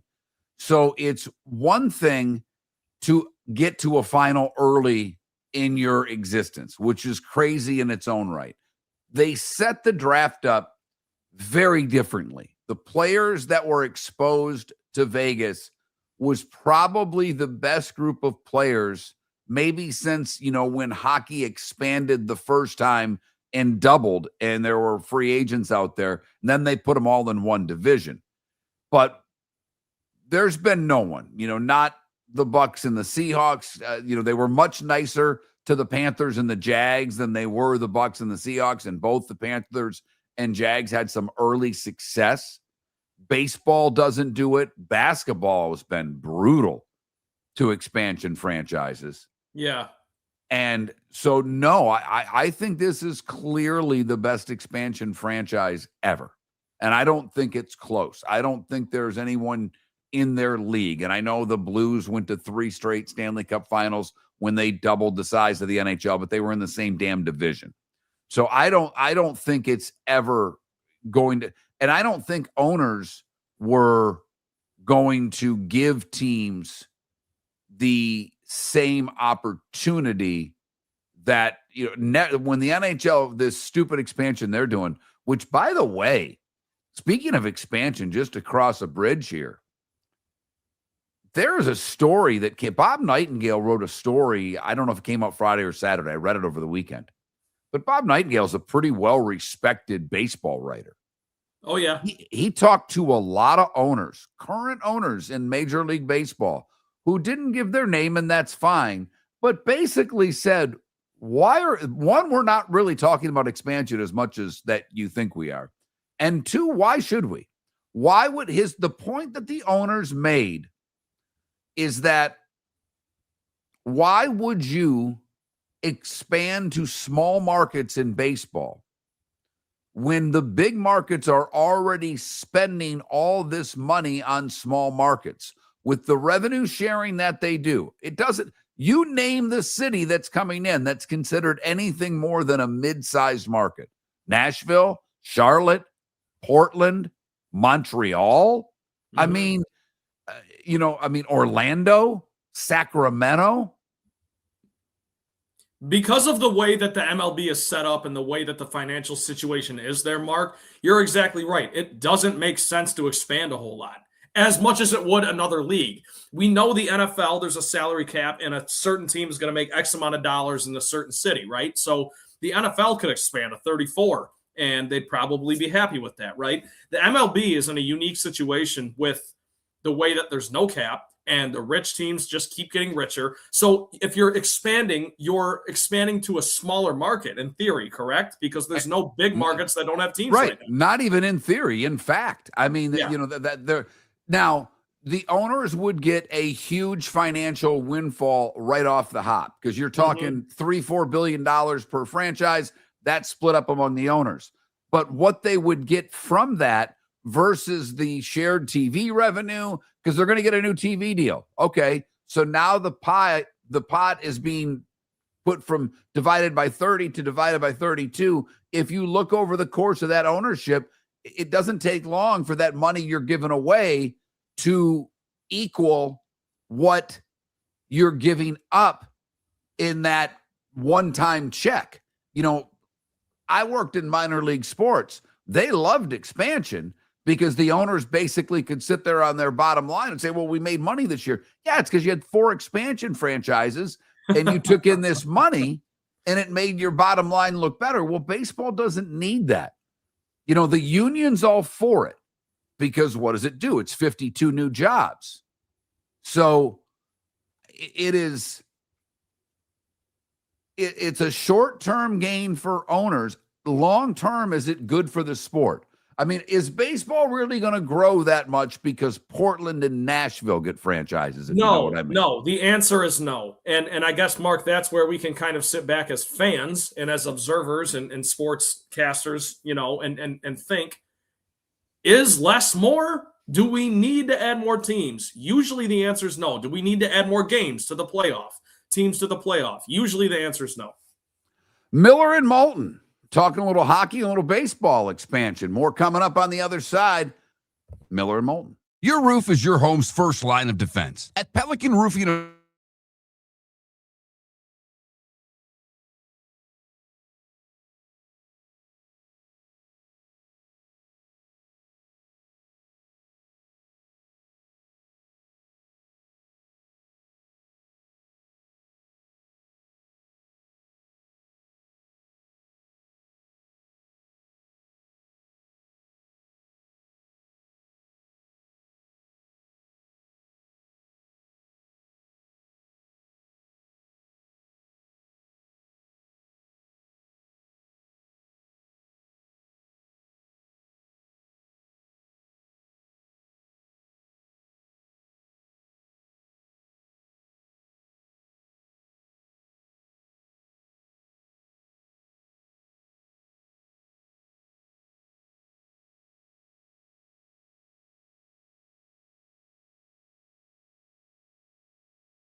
Mark, you're on mute.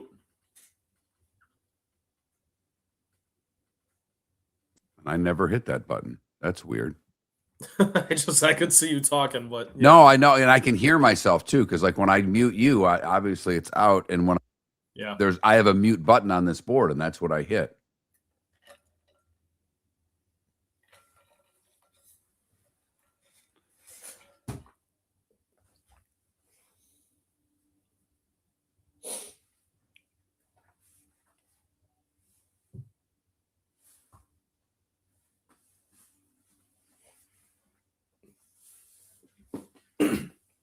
All right, Mark, my record this break is 5150.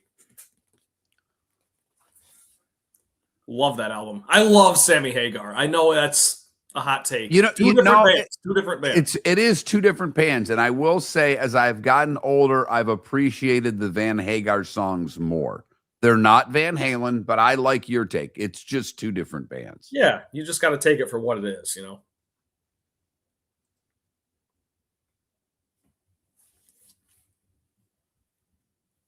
I don't have OU812, but I want it.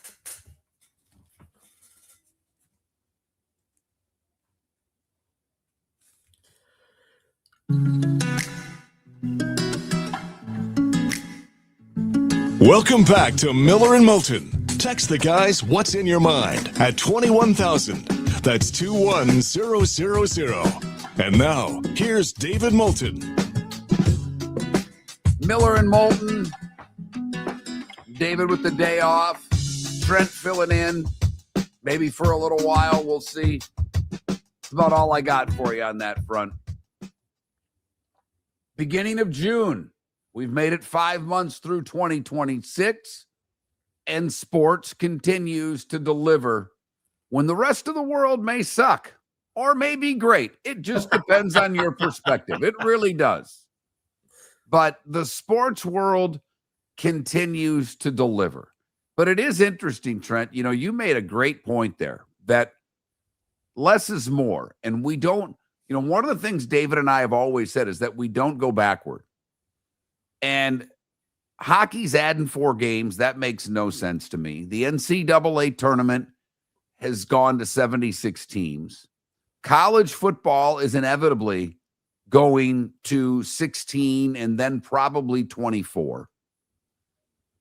Baseball, there's talk that they will, you know, if they add 2 teams, which that's where we kind of got off on towards the end of last segment. And Bob Nightingale wrote a piece in which he had a lot of owners tell him that expansion's not on the table right now. And I'm actually pleased to hear that. It's the one sport, Mark, that doesn't need it. And we talked about it last segment for those that weren't able to tune in. Baseball doesn't need it because the rich are going to stay rich and they're going to keep spending that sort of money. Adding 2 teams for the sake of adding 2 smaller market teams doesn't do the sport anything. And I think that's where baseball's unique in that regard, Mark, because you're right. When was the last time that one of these leagues took away a team or took away it shrunk the playoff instead of expanded it? No one's doing that.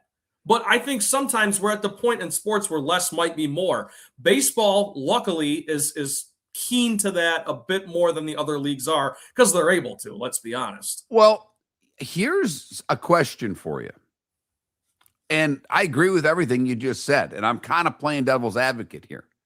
But okay, as we've talked about for a while, baseball more than likely is going to have a work stoppage. We were excited last week on the show because the proposals by both sides 6 months out at least made it look like there's some possible momentum to negotiate. Yeah. Well, when we had David Laurel on last week, I asked him, hey, should we think that that's a good thing? He went, no. I mean, he dismissed that faster than I got the question out. Yeah. Let me just ask you this. Do you think, and this is a bad thing, but if you're the players, I know they're hell-bent on a cap. The owners need a cap. All right. Let's just say they're going to get by with or without a cap. Take that away. But each side has to give.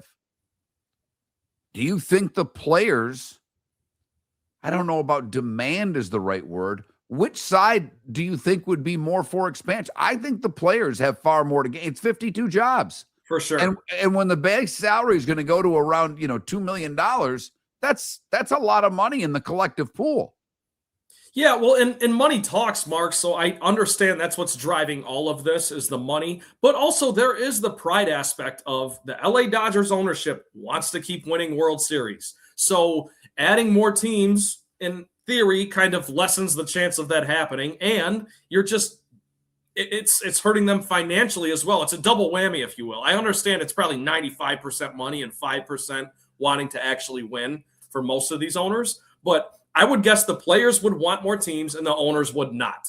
I think that's where we're at, unfortunately. So I wonder if that's something that the players would say, we need expansion by here because it adds 100 jobs. I mean, Right. Would that be something not the top of the demand list of the players? Because it seems that this fight is really simple.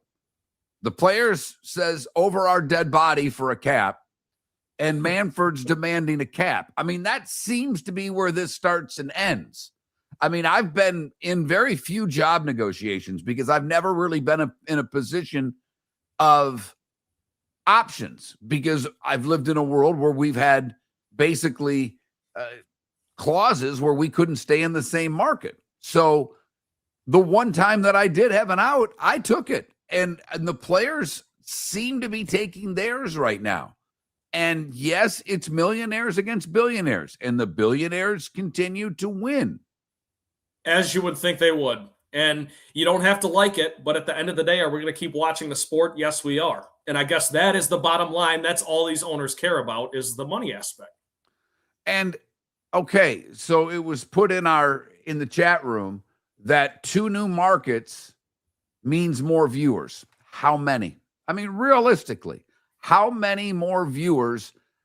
You're talking 2 not great markets.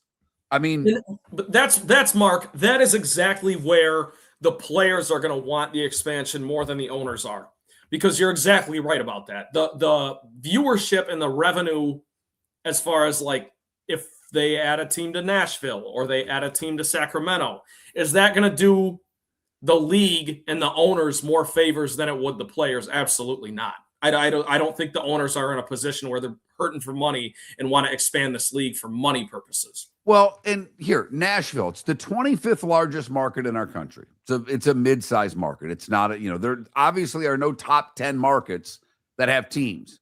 Now, unless you're good, maybe Nashville will draw. Maybe Nashville will be like Colorado, that they can be bad and still draw. Tampa's now a top 10 market in our country. Miami is a top 10 market in our country. All since basically this century, they've both been either the lowest drawing team in their respective leagues or the second lowest drawing team in their respective leagues. And I'm gung-ho on Tampa.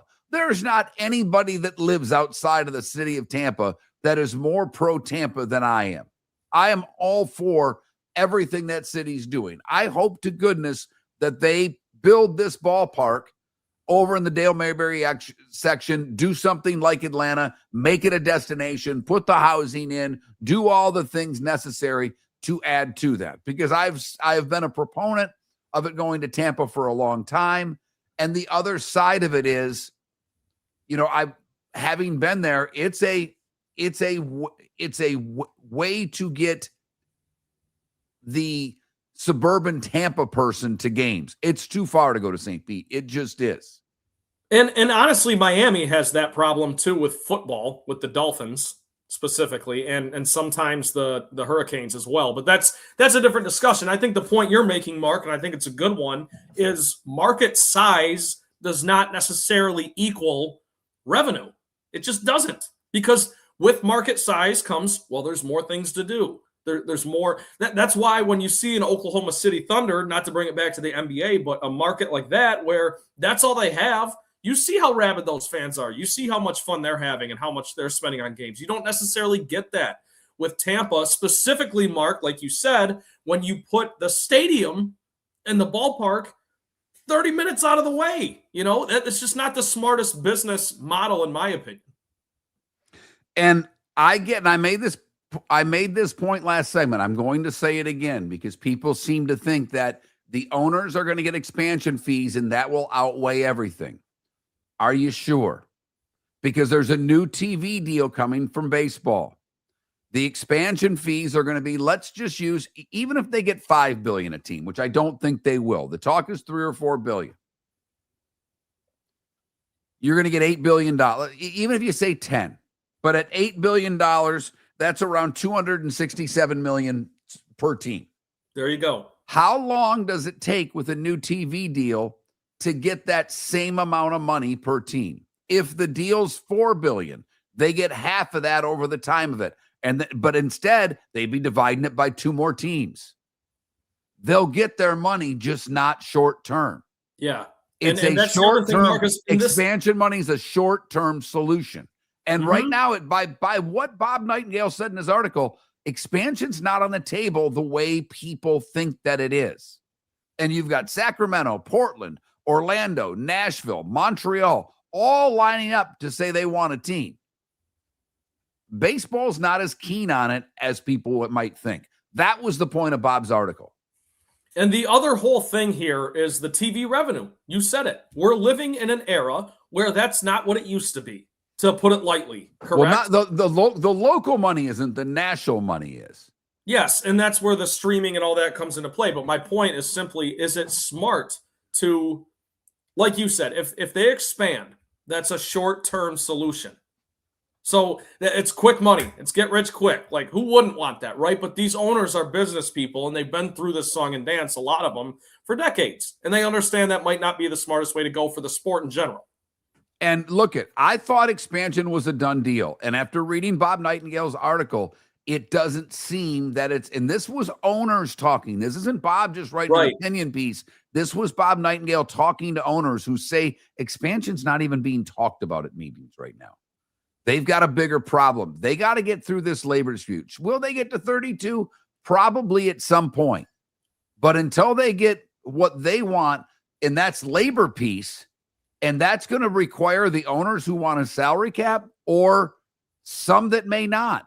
Because not just the big boys. See, this is where I think the problem lies. Everybody seems to think it's just the 6 or 7 big owners, the Mets, the Yankees, the Dodgers, the Phillies, that don't want a cap. If there's a floor, explain to me how the Marlins, Guardians, Pirates are going to vote for that, because they're not spending anywhere near that money. Marlins and Pirates always come to mind when you say something like that, and I'm glad you brought that up, because that we focus so often, Mark, on what a cap would be, but you don't realize what the floor would be and why some of these teams wouldn't be willing to even come close to it, and that's why there isn't one. So there's a lot ahead for baseball. I will say the good news is right now, the Rays got off the schneid from an on-the-field standpoint over the weekend, getting 2 or 3 from the Angels. 1.5 over the Yankees, who continue to play really good baseball. They scored 13 runs in the 3rd inning yesterday. Last time they did that was in 2005. It's been 21 years since the Yankees pulled off that feat. It's been pulled off other times. People were saying it's never been done before. No, it's been done. Well, I don't blame them for thinking it hasn't been done, to be fair. I mean, 14 runs in an inning? 13, but yes. Miller and Moulton. Trent filling in today. He may be with us for a few days right now. We'll keep you updated on that. Text line. The Pelican Roofing of text line is open.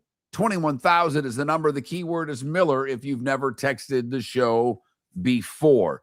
Leigh Ellis covers the NBA for basketballpassport.net. He'll join us at 8 o'clock. John Forslund will talk the Stanley Cup final. That will be at 8:38. For the record, Trent in the finals has? I have the Spurs in 5, Mark. And I'll take the Knicks in 6. I think it's time.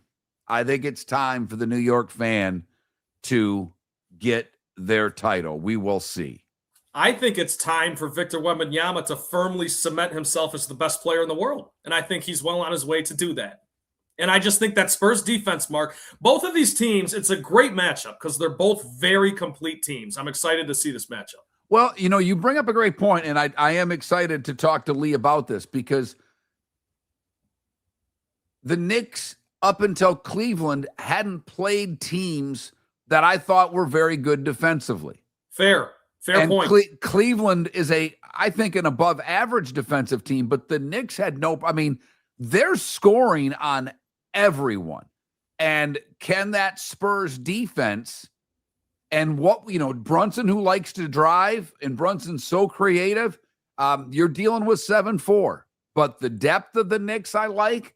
I just wonder if it's not yet the time for this Spurs team, that maybe they're too young, but could they be just too young to realize what's in front of them and do it anyhow? Some people thought OKC might have been too young last year, and the Pacers even a couple of years ago when they lost to the Boston Celtics, they could have been too young, it was last year, but you get my point. The age thing is not as big of a factor as it maybe used to be in the NBA. You don't necessarily, like Mark, you came up in an era where the Bulls had to get through the Pistons and then the Celtics, and then they finally won it, right? It doesn't really seem to be that way anymore because there's so much more parity.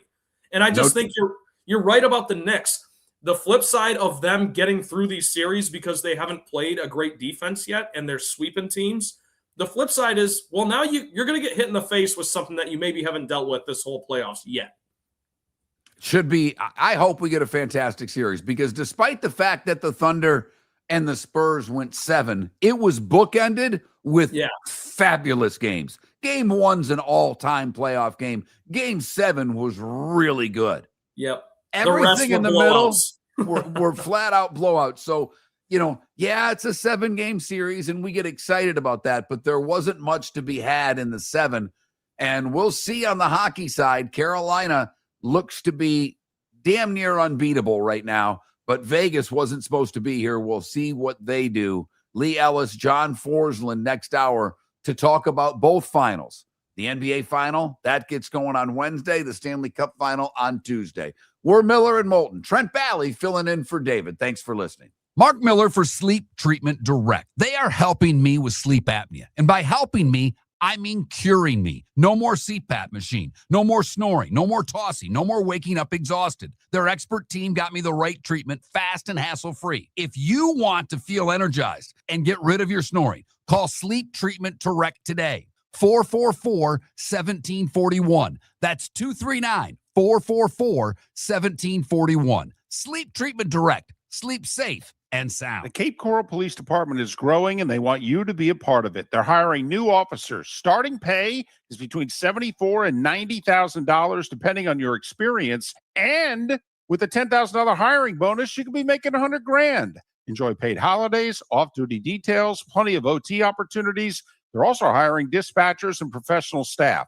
So go to capecops.com. capecops.com. Be brave, be best, be Cape. American Paint Supplies, celebrating 30 years in Naples, is proud to be the exclusive Farrow & Ball dealer in Southwest Florida. The best thing to come from the UK since the Beatles, Farrow & Ball has the colors and paints at American Paint Supplies. See why all the designers and painters choose Farrow & Ball. For 30 years, American Paint Supplies provides the perfect pairing of service and expertise on 6100 Shirley Street in Naples off of Pine Ridge, or online at AmericanPaintSupplies.net. American Paint Supplies is your one-stop shop for all your coating needs. The Floormeisters just doesn't sell Cortec and carpet. They also sell a lot of wood. And what better time than now to stop in and see the nice folks at Floormeisters for some new hardwood for your home. With white oak wood starting at $4.99 a square foot, that makes it affordable for everyone. With 10 colors to choose from, they have a color for everyone. So stop in. 6281 Naples Boulevard, right next to Costco, or go to the web.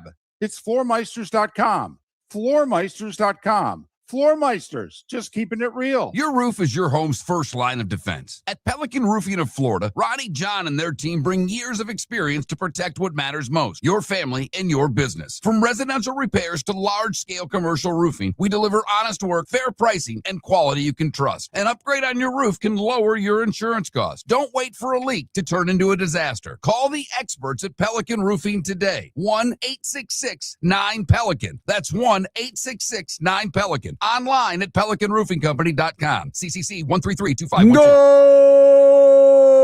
This summer, there's only one place to experience the roar of the World Cup at the British Open Pub in Bonita Springs, your World Cup headquarters, where the team is bringing every match live, full sound on every TV across the patio, with daily food and drink specials from the opening match on June 11th through the final on July 19th. Catch the electric atmosphere for every England and USA match and all the matches in between at the British Open Pub, Bonita Springs, at the shops of Pelican Landing, where the World Cup comes alive. This is Miller and Moulton.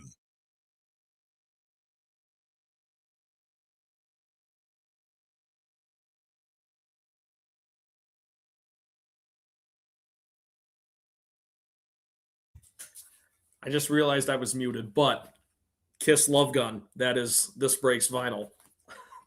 And yes, it does have the paper gun inside.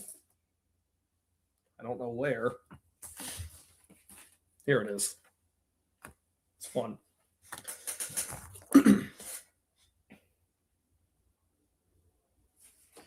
Hey, I meant to ask you, Mark, did you just get a studio phone for your home studio there? Or how are you getting a hold of these guys? My cell phone.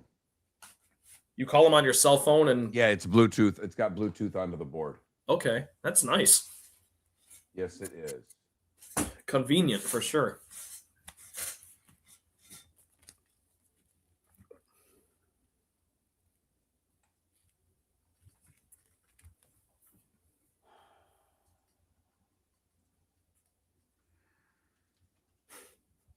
Yacht Rock vinyl. I think the closest thing to that would be my Eddie Money 45 that I just showed you.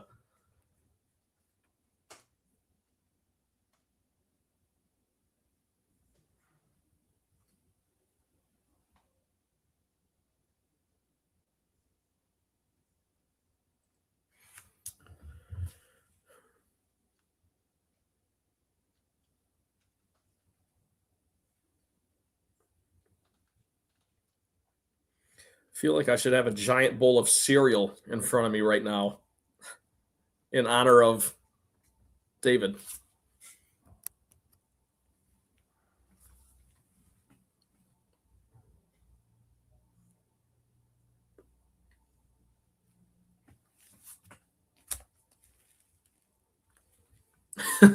Or tuna mac, yes.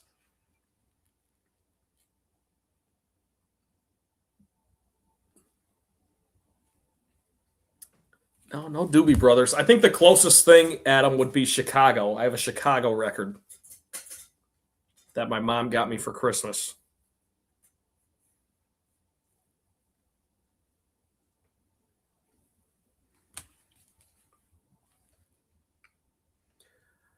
Mark, I should have asked, are you doing anything with your mom today? No, I did yesterday. Oh, that's right. She's playing cards today. She has priorities.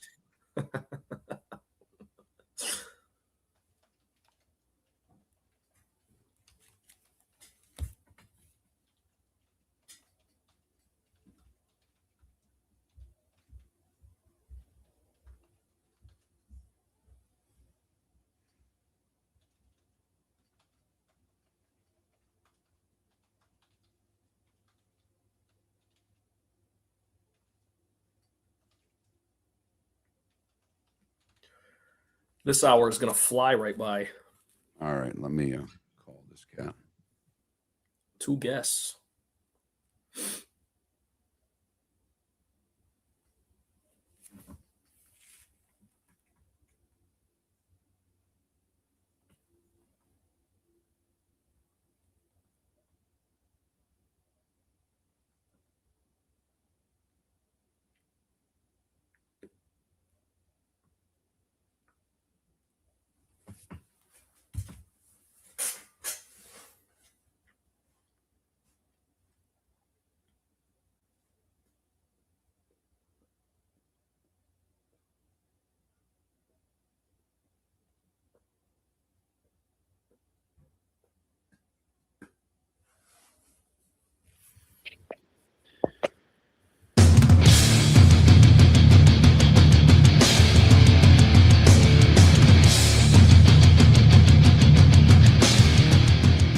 You're listening to Miller and Moulton, coming at you from the Floor Meister Studios. Floor Meisters, keeping it real. And now, here's Mark Miller and David Moulton. David with the day off today. Load management, as we call it on this show. Miller and Moulton, the 8 o'clock hour. Thanks so much for joining us wherever you may be listening across our network. Time to talk a little NBA Finals. Leigh Ellis covers the NBA for basketballpassport.net. You can follow him on X at Leigh Ellis, Leighellis. Leigh, Mark, and Trent, how are you this morning? Uh-oh. Why are we not hearing Leigh? Let's Leigh Ellis does a great job covering the NBA. NBA Finals set to begin Wednesday. Leigh, can you hear us? Yeah.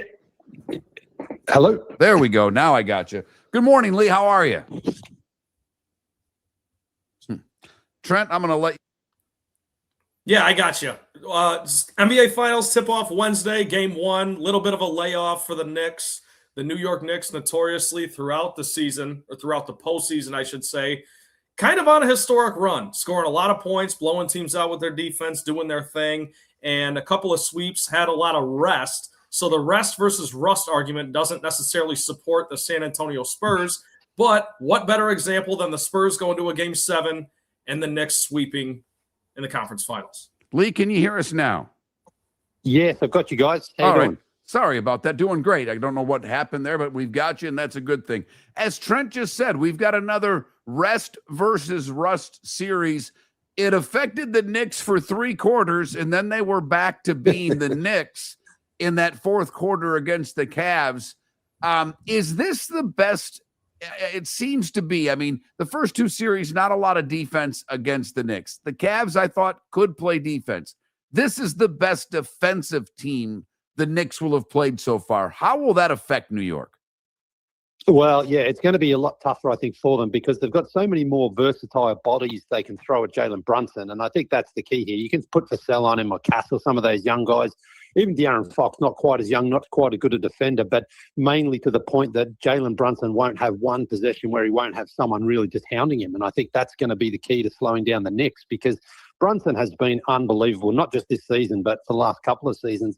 And you saw him really step up. I was down here in Atlanta for the entire Hawks-Knicks series. And, of course, the Hawks led that 2-1. And you thought, man, maybe the Hawks are on the brink here of a pretty big upset.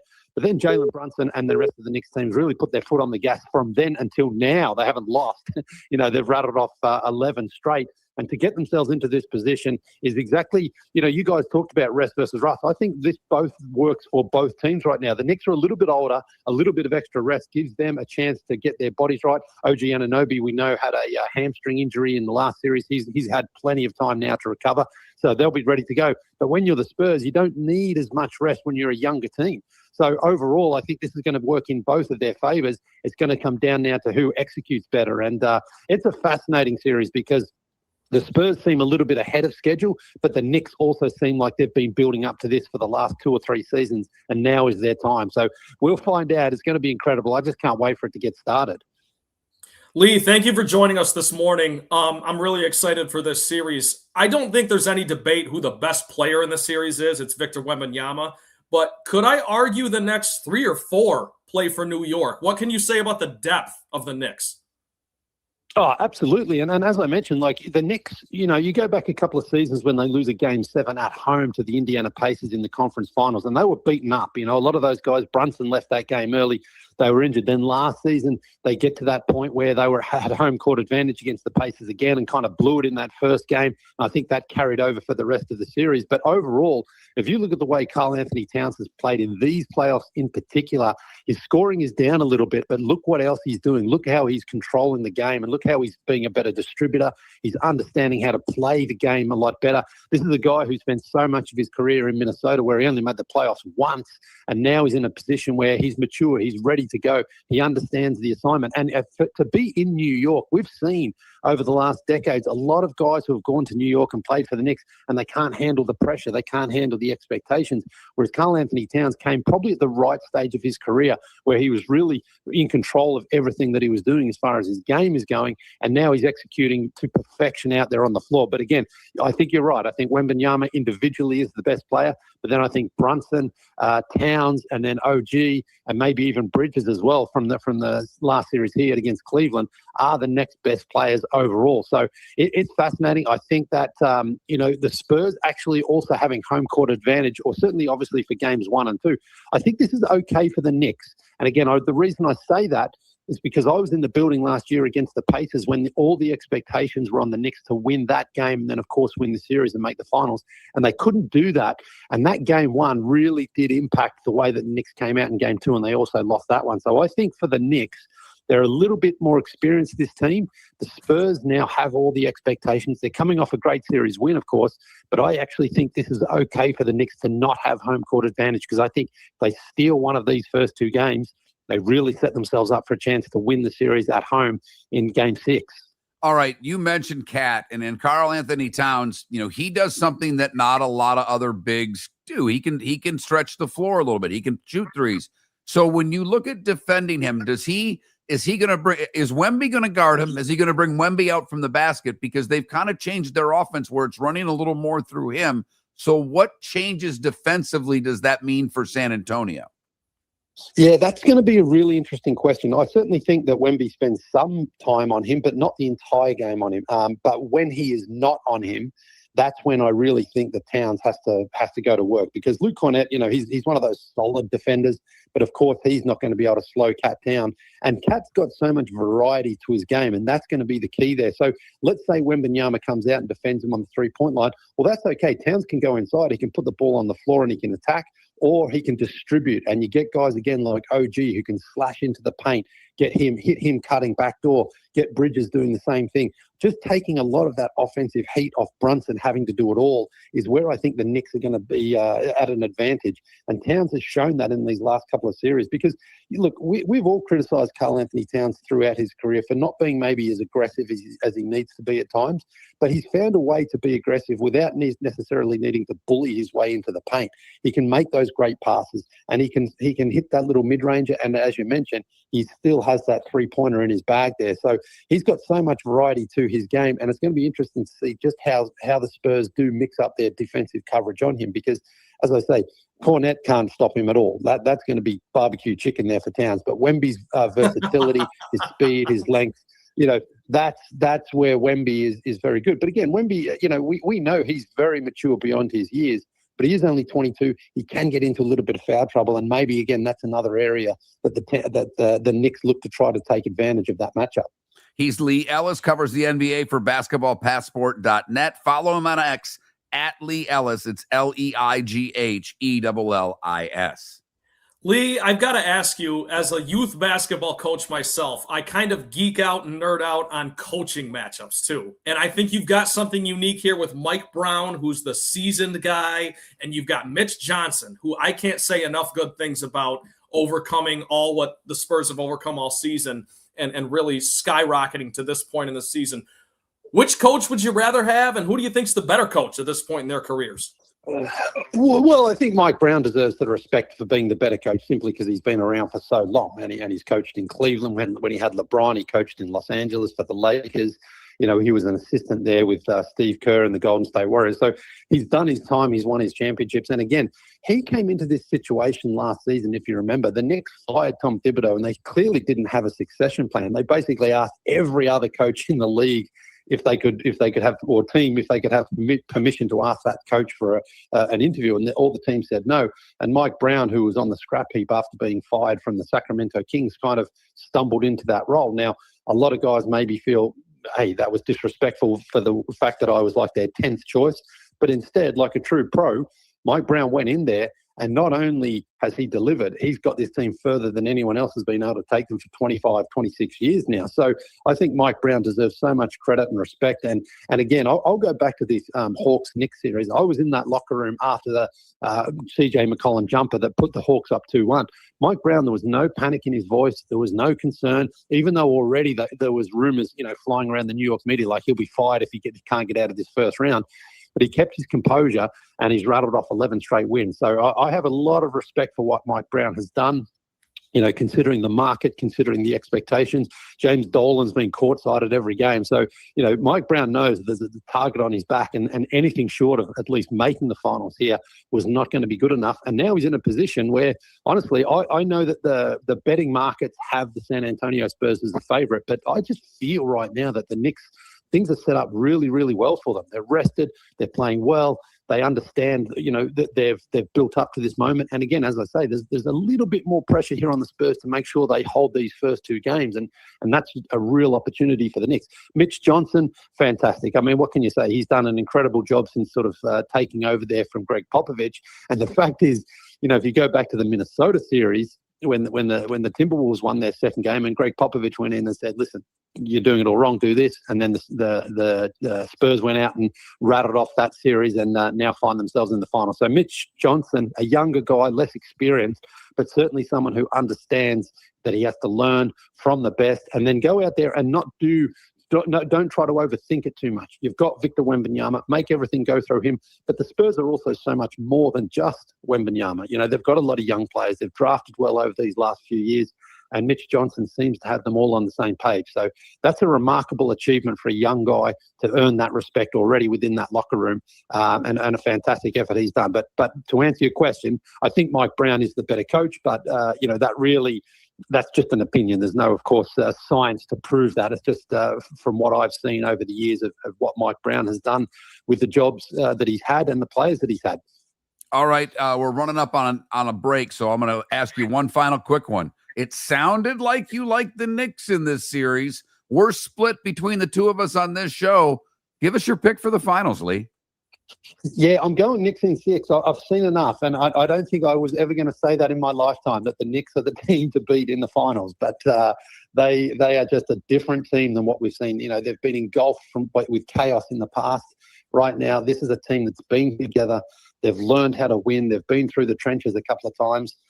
They've done everything for me to impress me that I think that this is the year that they are going to make it happen. So I've got Knicks in 6.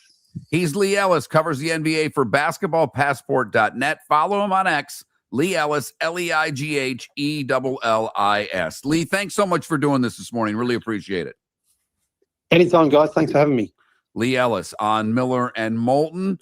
He's picking, like I'm picking, the New York Knicks in 6. You just like that because it rhymes. Knicks in 6 rhymes. That's the only reason you like it. I definitely, I like my alliteration. There's no doubt. John Forslund to talk the Stanley Cup playoffs in 25 minutes. Miller and Moulton, Trent Bally filling in this morning. The Cape Coral Police Department is growing, and they want you to be a part of it. They're hiring new officers. Starting pay is between $74,000 and $90,000, depending on your experience. And with a $10,000 hiring bonus, you could be making $100,000. Enjoy paid holidays, off-duty details, plenty of OT opportunities.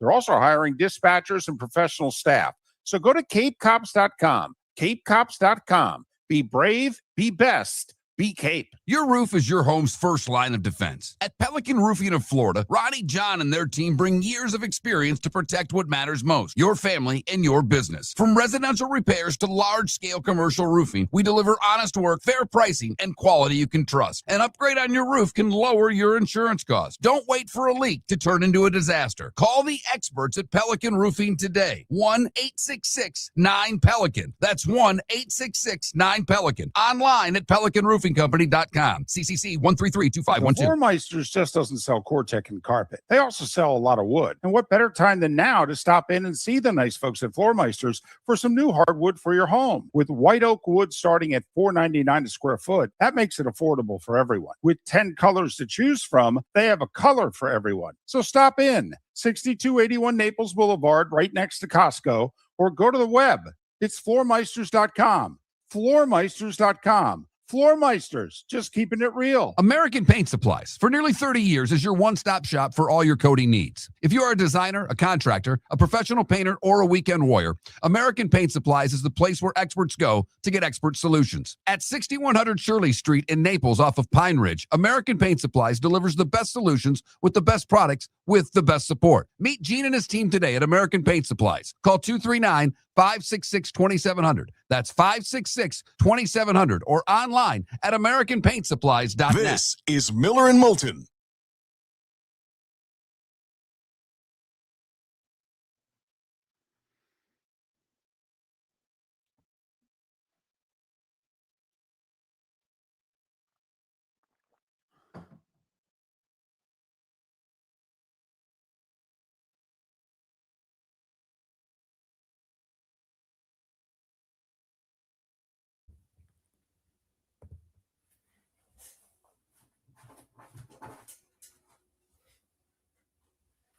Shout at the Devil, Motley Crue.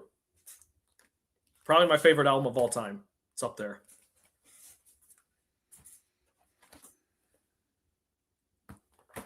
Love that.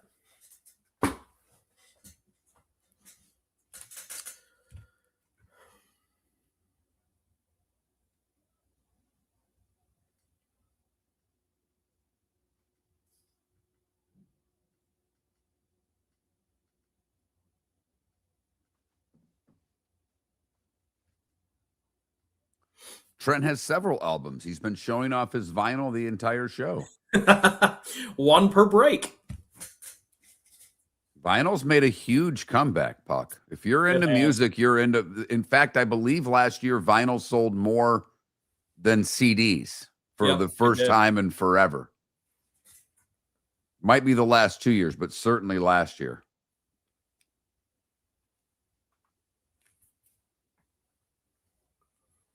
Yeah, Puck. I'm a big classic rock fan, or like old school rock fan. So Kiss, Motley Crue, Metallica, Van Halen, that's kind of my jam.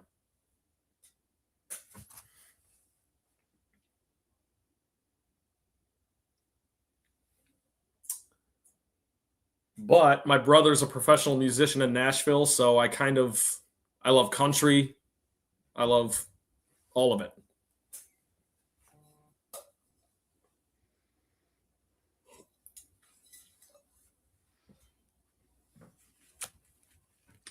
So this is what happens when your mom turns 82. My mother came over last night for dinner. She's without her car. Her car's getting fixed. So I picked her up. We both have Maui Jim sunglasses. I love where this is going. She stole mine. She just thought they were hers. There was a case with Maui Jim's. I don't even think she wore her sunglasses over, but she saw a case with Maui Jim sunglasses and put it in her purse and stole them. Didn't know it until now. Now, when it was dark out when we left, but she felt the need to grab my sunglasses. Unbelievable. That is crazy that your mom's birthday is today as well. Yeah, that is nuts. And they're how old is your grandfather? Do you know? 79. Your grandfather is young. Well, that makes sense. Well, I mean, you know. Exactly. Think about it like this, like Jake's grandma and... Oh, no. Yeah, no. Your dad and I are the same age. Yes. Leftwicks, I love Fleetwood Mac. Deadstruck, I like Def Leppard a lot, too. I know that's against Mark's... I love Def Leppard. I saw Def Leppard and Motley Crue on the same tour in Nashville. Did he have two arms then or just one? Oh, no. One. By that point, he was down to one. Yeah, he was. Mm-hmm.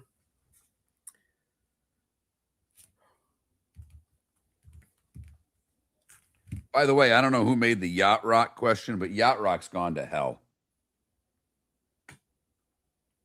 I don't know what they're playing on that. I will say that's the advantage of that my generation has. You can stream stuff easily, you know. Look up the old shit. You don't have stuff. Pardon my French. Wow. That's $1.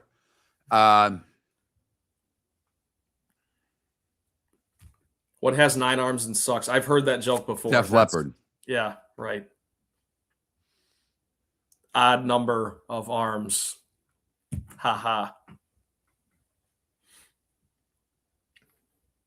Where do you want to go here? Or what are you thinking? We can just go. You know what? I got something for you. Okay. I trust you. We're going to go a little football stadium. There's some news out of Chicago. Cool.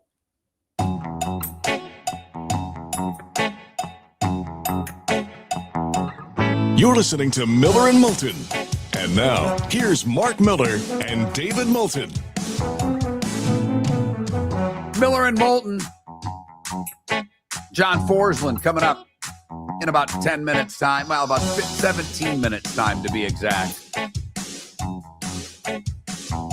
Miss any of the show, millerandmoulton.com or the usual suspects to download the podcast. Trent Bally sitting in this morning for David. You know, it sucks when you make a phone call over the weekend and they are trying desperately. I'm really going to give the county I live in a great job because I need to have something that's going to get tagged for the garbage. That's 2 calls in the last 20 minutes from them. It's, you know, I can't knock them for continuing to try to get a hold of me this morning. I just can't take the call now, guys. But, you know, speaking of being out for work, the Illinois Senate is apparently out for a while. And in the final hours of the spring legislative Senate, they failed to reach anything on a bill to incentivize the Bears to build a new stadium in Illinois. So now, from the way I read this, they don't reconvene. And by the way, this is a hell of a break. If I saw this right, they don't reconvene now. I thought in the original article, that original post that I saw until November, that would make no sense. But regardless, the Bears are basically without a stadium going forward. Well, I should say that without a stadium in Illinois going forward. I can't comprehend how this is even possible. And I guess here's where I want to ask you, Mark. So a franchise like Chicago and a market like Chicago, you know, we were talking about markets earlier. How is Roger Goodell allowing this to happen? Well, he's not. I mean, Roger Goodell pressed the Bears hard to get this done. And to me, I've wondered, you know, why is the NFL so interested in Chicago when they weren't as interested in Kansas City, when they weren't as interested in Cleveland, when they're not interested seemingly in any other stadium? It's because Chicago, and they want to give Chicago a Super Bowl. Well, and there's no doubt that, you know, if you want to screw up politics, you don't need to go to D.C. Go to the state of Illinois, go to the city of Chicago. Their politics are as messed up as any part of this country. But now that the Illinois legislative branch is taking their summer break, this thing is not going to get done anytime soon. And they've backed the Bears into a corner, basically telling them to take Indiana. Now, we've talked to Bears people. Some Bears fans are upset about this. Other Bears fans don't care as much. But I do have to wonder, by putting this thing in, you know, I understand you can still see the Chicago skyline from where they're building this in Indiana. It's further away than Arlington Heights. I know, but again, whether it's Arlington Heights or whether it's wherever in Indiana, Hammond, Indiana, I believe, it's going to be like, and maybe a little bit closer, but it's going to be similar to San Francisco Super Bowls that are played in Santa Clara. Yes. When you have the Super Bowl and you want all of these other events to go down with it, it's nice to have it centrally located. I do wonder if Chicago's screwing themselves out of a Super Bowl if they put this stadium in Indiana. I think they completely are, Mark. Completely. Because the NFL is not going to bend over backwards to put a Super Bowl in a cold weather city, whether it be an outdoor stadium, indoor stadium, whatever, when they've had success in Tampa. They've had success in LA. They've had success in Vegas. They're not going to bend over backwards to give Chicago a Super Bowl. So if Chicago wants this Super Bowl, they better get this done. And I think that's a great point you bring up, because that is ultimately these venues that get built, they're not getting built solely for football games. They're getting built for a lot more than that, concerts and events. So it looks as if with the Illinois legislators now not making a decision that they would have to have a special session in order for this deal to get done in Illinois. And I would disagree with this, Trent. I think wherever they built the stadium, they'll get a Super Bowl. But I think to get one a decade, I do think it has to be in Illinois. This may be just, Ford Field was built, Detroit got their one, and we move on. I don't think they want that. I don't think they want that for Chicago. I don't think that they're on an LA rotation, if you know what I mean. But I could see Chicago getting a Super Bowl once a decade. I think the winner out of this might be Indianapolis, because I wonder, if they built this in Arlington Heights, I think the Big Ten championship's going there as long as they play a Big Ten championship. And that could be for 2 or 3 more years. And when we go to 24 championship games, could be done. But but again, it would be a spot for a national championship. It would be a spot for Final Fours. Will they get them as readily if it's in Hammond, Indiana? I don't know. That's the exact point here, Mark, is this story is being so built up because it revolves around the Chicago Bears. But it's not just an NFL story. It has something to do with other sports, other events. It's an economic decision, and it's a big one. And right now, they are failing it with flying colors, if you know what I mean. And Kevin Warren, the former Big Ten president who was brought in to get this deal done, is not looking good right now. And, we've joked about how important he was for the Big Ten. He was in Europe when they added the LA teams. So, again, it's a story we've paid a little bit of attention to. I know it's a bigger deal, obviously, in Chicago than it is where most of our audience is. But I do think it affects the area becoming a regular Super Bowl stop. And I actually believe it affects the college football landscape. And I know you can build out. I don't know. And they can say Chicago. I just wonder when we go to 24 and we have cities bidding on national championships, will they be in the mix? Now, I would hope that national championships stay. I personally think it's ridiculous to have natties in cold weather spots. I do. It is. Care. Even if it's a dome, it makes no sense to me, because you're trying to do this for the fans, and the fans want to be somewhere where they can enjoy themselves. And Hammond, Indiana is not a destination. I don't care how many hotels you build for someone to go spend 3 days. They want to be in Chicago. They want to be, they want to be on Michigan Avenue. They want to be shopping. They want to go to blues bars. They want to go to restaurants. They don't want to be 40 minutes from downtown.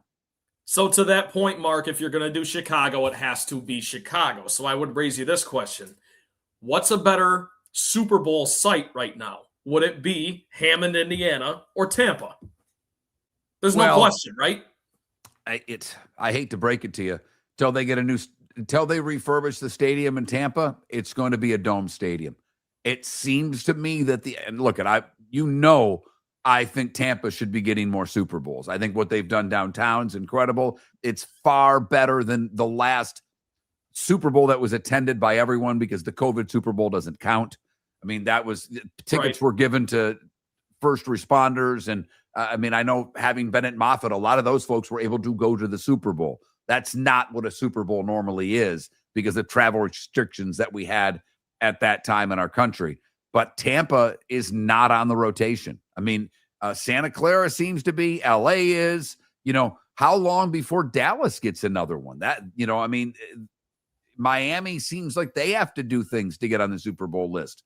So the New Orleans is there, Atlanta is there, LA, and obviously Las Vegas. So if there's no better city to host an event from a hotel standpoint than Las Vegas.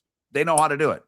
Well, and you mentioned Atlanta. That's the one to me that I'm a little surprised. And Mark, you spent some time in Atlanta. I'm a little surprised they haven't gotten more of everything, whether it be Final Fours. I know they were supposed to have the 2020 Final Four. Is that right?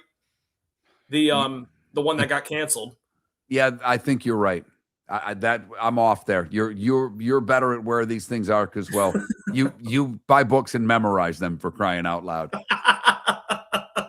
I'm just surprised Atlanta isn't a little bit higher up on the pecking order. That's all. So that's the latest on the Bears Stadium. We will switch gears. The Stanley Cup Final gets going on Tuesday night. Las Vegas, who basically had to work their tails off just to get into the playoff, they're now in the final against the Carolina Hurricanes. John Forslund next. Your roof is your home's first line of defense. At Pelican Roofing of Florida, Ronnie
being muted. I don't even hit the button and my mic's being muted. Are you doing that? Are you playing tricks on me? No, I will say I don't hear the commercial breaks. I don't know. I mean, I don't know if I should be, but I'm not hearing commercials. Yeah, So you should be. You send it to break and I don't hear them. I don't know why that is. I don't know. What the hell? Well, it's going. That scares me. Well, I mean, you would have heard something by now. No, but I'm hearing them in my head, so that's why I don't know what's going on. That is scary.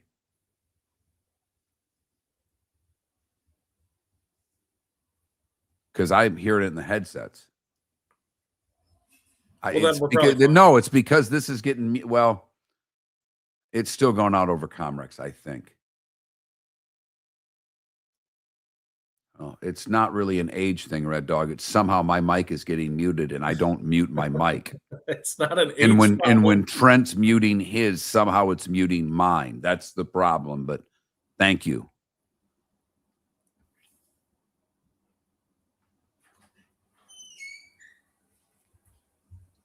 I don't understand what the hell is going on. Trent, do me a favor. Just do what you do every break right now. Go to, whatever you're doing, turning your camera off or whatever. Just act like we're going to break right now. Do what you've done every break, please. Okay.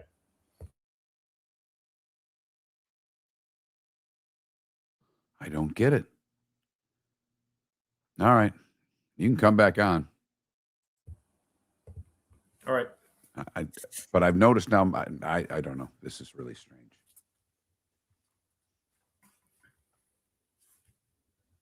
I mean, you'd know better than I would, but when you mute yourself, does that mute the... Yes, but I don't mute myself. Well, you don't mute yourself. I only mute my microphone on the board.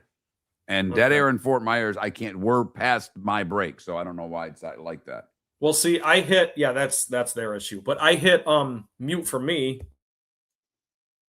Yeah. That doesn't mute you, though. So shouldn't. No, it doesn't. So I don't know why. Hang on, mute yourself again. I don't know. Go ahead. You can unmute it. I don't know. Okay. I don't know what's going on.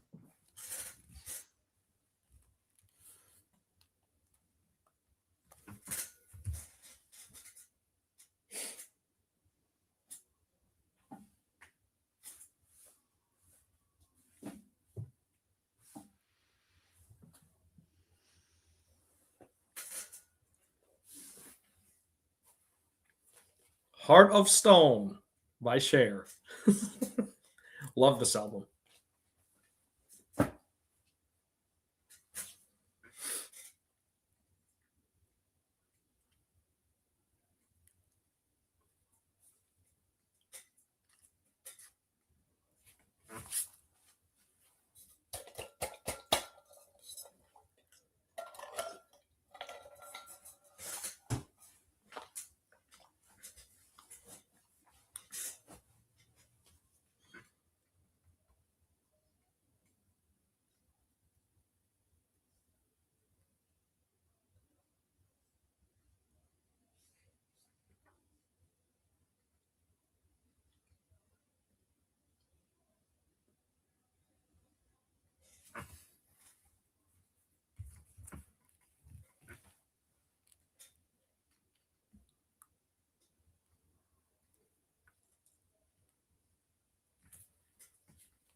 John, you got us?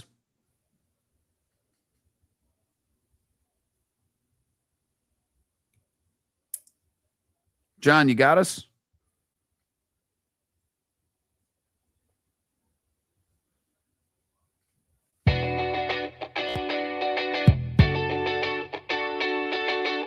You're listening to Miller and Moulton. And now, here's Mark Miller and David Moulton. Miller and Moulton. David with the day off today. Trent Bally filling in. Time to talk some hockey with the play-by-play voice of the Stanley Cup Final, John Forslund. John's been a guest of the show for a long time. Good morning, John. NHL on TNT, Sports Radio USA, and then if you got Sirius, you hear John on the NHL Network as well. Good morning, John. How are you? Hi, Mark. Good morning. Pleasure being with you guys. Well, it's our pleasure as always. You know, when the Carolina-Montreal series started, Carolina got off, early goal, and then Montreal had that great first period and really had a solid game one. And people wondered if it was rust versus rest, the young Canadian team in uncharted waters with that group. Well, Rod Brindamore's teams, which have struggled in conference finals, found themselves in game two. And man, oh man, John, they never looked back. They have been tremendous, haven't they? Well, you mentioned the word, or phrase, uncharted waters. And it really what it became was the uncharted water crew against the team that had been through charted waters. And I think the past failures in the conference final for the Hurricanes was enough to give them the impetus to get going, find their game in game two. They still had to find a way to win in overtime in the second game and the third game. But once they won that third game in Montreal, that swung the series and the pendulum went completely in their favor. They were able to take over and dictate the game the way they want to. And I'll tell you what, when Carolina is playing their game, that's when they're at their best, and they're really hard to beat if you're an opponent and you allow them to do that. So the trick against Carolina is to somehow get them out of their comfort zone, which the Canadians could never do. And, the Montreal had a nice run. They had 2 7-game series to get to the conference final. It showed. I think they were worn down. I think their inexperience showed. But they're a team on the rise and with a lot of great young players, and they'll be back. But the Hurricanes now have earned this opportunity. They're in a window to win a cup. They've been that way for 8 years running now under this coach. And it's going to be a very interesting final series. There's no question. John, going to the other side quickly, talking about the Vegas Golden Knights, and John Forslund joining us here from TNT, going to call the finals here. What can you say about a guy like John Tortorella, who, in my opinion, I don't know if there's much of a parallel you can draw to really any sport with him taking over so late in the season and making this sort of run. What can you say about Torts? Well, John Tortorella is, a Billy Martin. He's a coach that comes with a lot of personality. He's a coach like Billy Martin way back in the day that could take over as he did a ball club at any time and make a reappearance and reinvent himself. And this is what Torts has been able to do time and time again. And the difference with this opportunity for him is he could come in and relax a really good team. Now, to be fair to Bruce Cassidy, the previous coach, their goaltending wasn't very good all season. So until the end of the year, once Carter Hart was healthy and could get to his A game, finally the Golden Knights were getting saves, and that can make an average coach really good, just the goaltending alone. But what he's been able to do is get into this locker room and kind of say, guys, here I am. I got this rich resume behind me. You know who I am. I got a reputation as being a hardline guy, but I don't think he's been that. I think he's been a father figure to this team, and he's helped them a little bit, tweaking a couple of things defensively, which have really worked. But by and large, they've been revived. They have new life. And for Torts, this is something he's never done before because it's not, his training camp, his regular season, his culture. He's just a replacement part. He's just a fix. So he has fixed them in a really good way. And I'll tell you what, the man for man, they match up really well against the Hurricanes. This is going to be a long series, I think, and a tight one. I agree with you on both counts. When you mentioned father figure, I hadn't really thought of that. But, John, when you say that and you look at the success that Mitch Marner's having in the playoffs, a guy that they couldn't wait to get out of Toronto, despite being an unbelievable talent. And now he's showing that talent in the postseason. I'm going to give him all the credit, obviously, because he deserves it. But what effect do you think John Tortorella's had on Mitch Marner this postseason? Well, because, it's a great question, Mark. When Torts comes into an environment like this, he doesn't have any history with any of these players. So he hasn't gone through, like I said, the regular season where every team, the flaws of a player will appear during the regular season. And that's when the coach starts to, grow sour or try to get something through to a guy. And then that player kind of pushes back a little bit. And in the postseason, the players take care of it, and that usually goes away. And, over the years, you look at the winningest coach in the history of the game, Scotty Bowman. There are many players that couldn't stand playing for him, but they did, and they respected what he did for their individual games. In this case, I'm not involved in the everyday aspect of what Vegas has gone through, but, I had him in the second round, and I was around the team a little bit, and I got to see, the demeanor of Torts, the demeanor of the players. And for Mitch Marner, he's probably already gone through his agony under Bruce Cassidy in terms of whatever needed to be fixed. But now the good of Mitch Marner, which is elite, which is unbelievable. He could win the Conn Smythe Trophy as the playoff MVP, probably would if you give it out today, and likely will, based on his play. So he can transform a game. And the thing about Marner, he took a lot of heat in Toronto for whatever went wrong. He was the scapegoat. But they gave away not only an elite player, but a guy who can put, potential score 100 points. He kills penalties. He's a good defensive player. He's an all-around player, although typecast is just a skilled guy and offensive guy. So I think that's what's in play here for all these players with the Vegas Golden Knights, is they're seeing a side of John Tortorella that's not harsh, it's not negative, he's not tearing anybody down. He's trying to make them better, but he's doing so in the best case scenario. They're winning. I think they're 19-4-1 since he took over. So that's nobody's in a miserable mood when you're 19-4-1.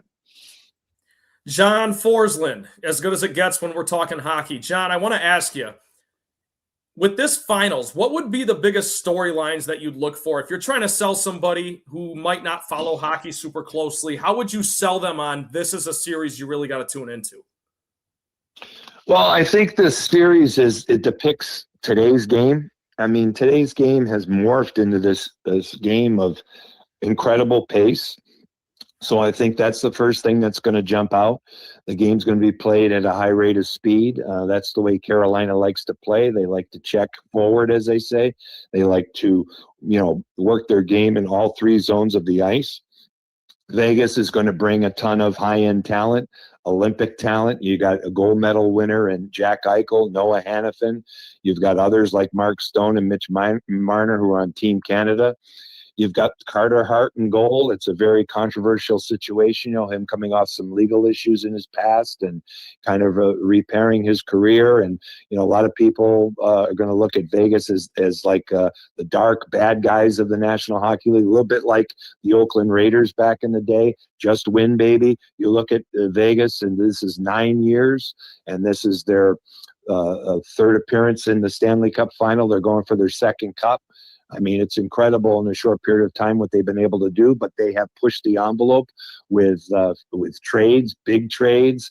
They pushed the envelope by taking advantage of some of the injury rules in the past to rest players and get them ready for the postseason. There's a lot of controversy surrounding their ownership and their management and how they do business. But like Al Davis back in the day, they just win. So you can't argue that. And then you've got Carolina. Carolina's kind of this team that's based, and they have an analytical general manager who's an outlier, who's not like the normal hockey person that takes over a team.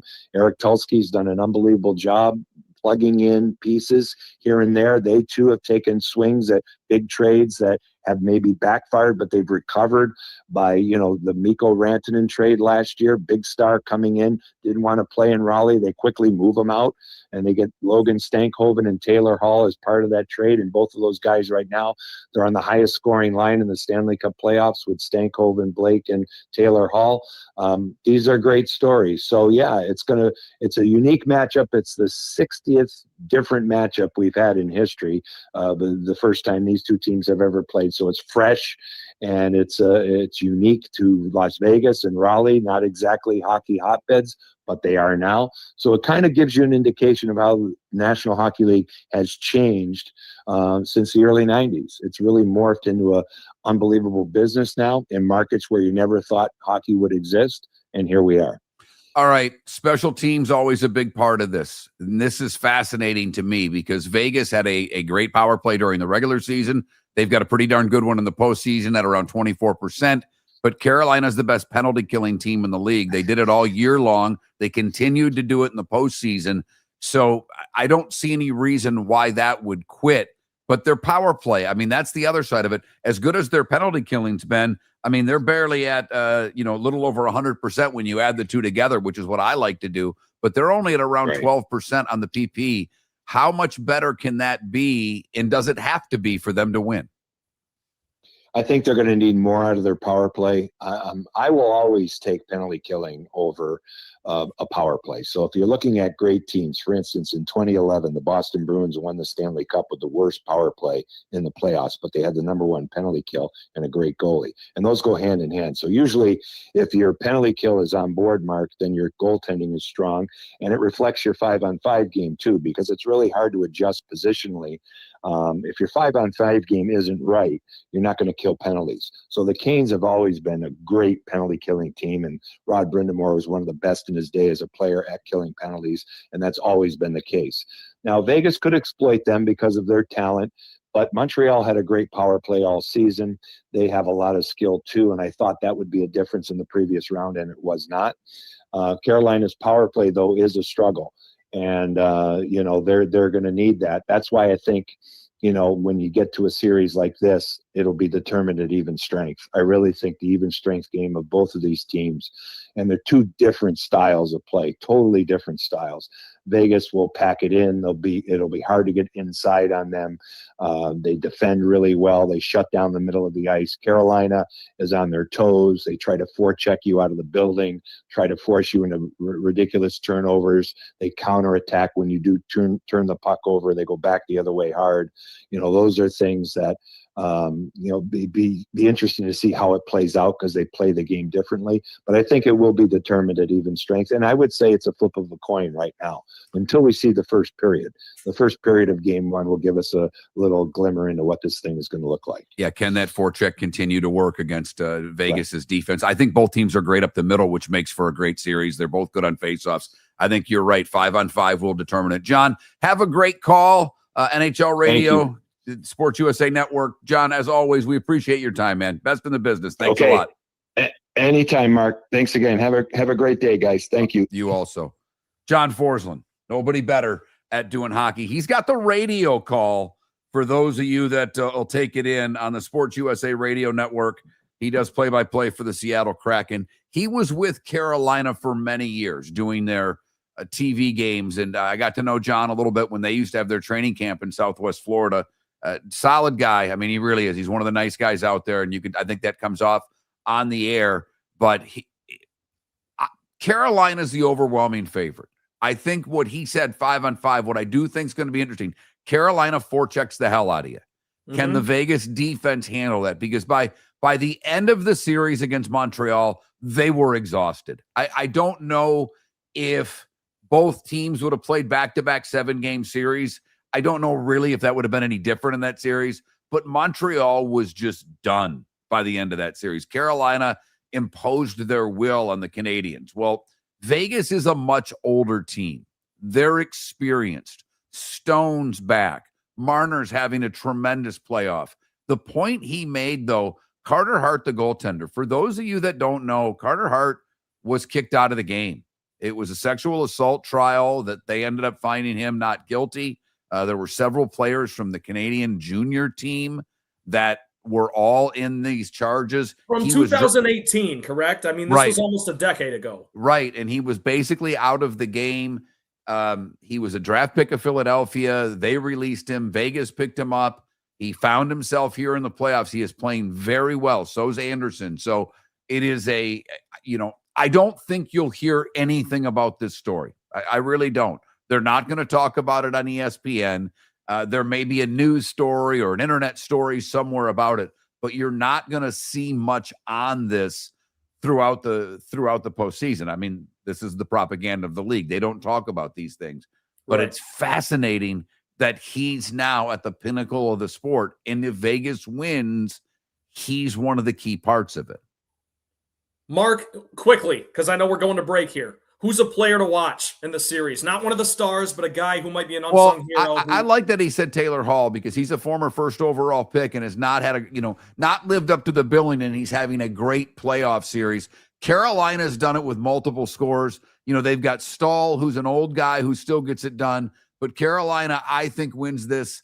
I think it's 5. Miller and Moulton. Mark Miller for Sleep Treatment Direct. They are helping me with sleep apnea. And by helping me, I mean curing me. No more CPAP machine. No more snoring. No more tossing. No more waking up exhausted. Their expert team got me the right treatment, fast and hassle-free. If you want to feel energized and get rid of your snoring, call Sleep Treatment Direct today. 444-1741. That's 239-444-1741. Sleep Treatment Direct. Sleep safe and sound. The Cape Coral Police Department is growing, and they want you to be a part of it. They're hiring new officers. Starting pay is between $74,000 and $90,000, depending on your experience. And with a $10,000 hiring bonus, you could be making $100,000.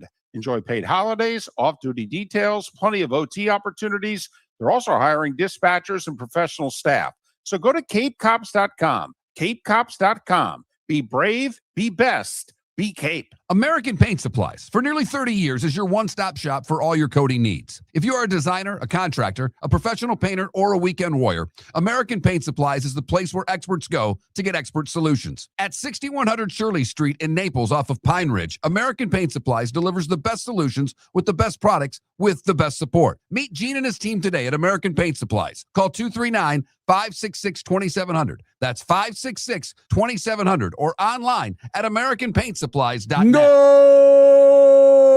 This summer, there's only one place to experience the roar of the World Cup at the British Open Pub in Bonita Springs, your World Cup headquarters, where the team is bringing every match live. Full sound on every TV across the patio with daily food and drink specials from the opening match on June 11th through the final on July 19th. Catch the electric atmosphere for every England and USA match and all the matches in between at the British Open Pub, Bonita Springs, at the shops of Pelican Landing, where the World Cup comes alive. Your roof is your home's first line of defense. At Pelican Roofing of Florida, Ronnie, John, and their team bring years of experience to protect what matters most, your family and your business. From residential repairs to large-scale commercial roofing, we deliver honest work, fair pricing, and quality you can trust. An upgrade on your roof can lower your insurance costs. Don't wait for a leak to turn into a disaster. Call the experts at Pelican Roofing today. 1-866-9-PELICAN. That's 1-866-9-PELICAN. Online at PelicanRoofingCompany.com. CCC 1332512. The Floormeisters just doesn't sell Cortec and carpet. They also sell a lot of wood. And what better time than now to stop in and see the nice folks at Floormeisters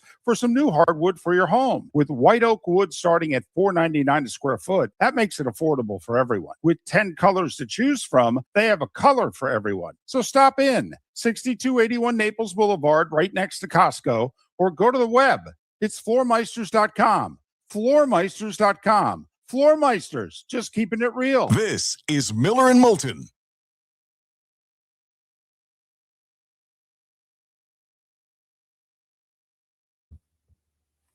Are we fixed? I Or maybe it was never broken. I don't know. I don't think it was broken. I just don't understand. Maybe I hit a button that I didn't mean to. I don't know. It wouldn't be the first time.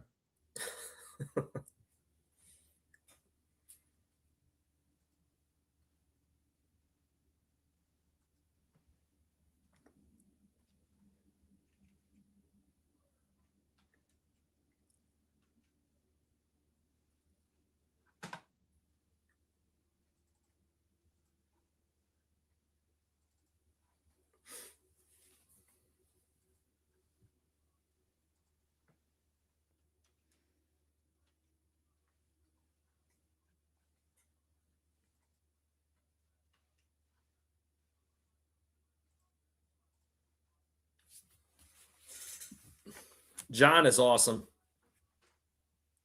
Yes, he is very, very good at what he does. He's a good guy, too. He really is. He's a nice human. I didn't know you knew him. He did when I worked for the Everblades. Okay. He was the voice of Carolina. They had their camp here a couple of years, so Gotcha. I got to know him a little bit.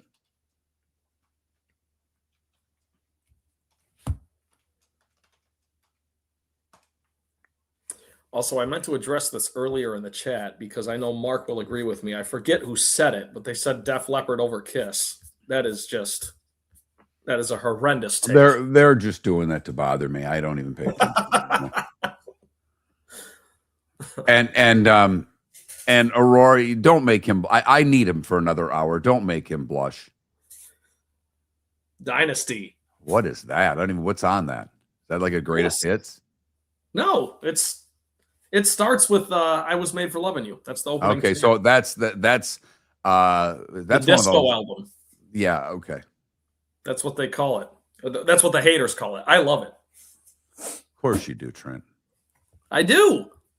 I said, of course you do. You're musically something. Cher and Kiss. Hey, Gene Simmons dated Cher. Who didn't date Cher? So did Greg Allman. I found out over the weekend my wife saw the Allman Brothers with Tom Petty, and she was more into the Allman Brothers, which doesn't surprise me. Well, two different. I don't know. It makes sense they toured together, but that's two different avenues there. I'd be more of a Tom Petty guy between the two of them, but I know you would.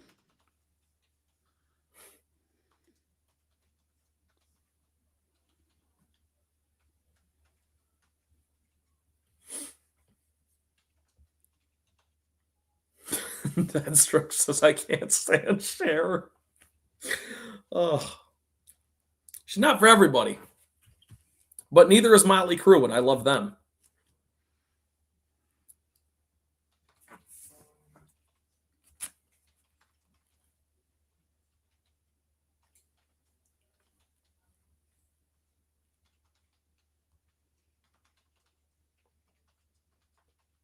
Look, Mark, I get this notification from The Athletic. It says there's a growing belief that the Tigers' ace is a goner, referring to Tarek Skubal. Mm-hmm. Right. There's no growing belief. It's happening. He's gone.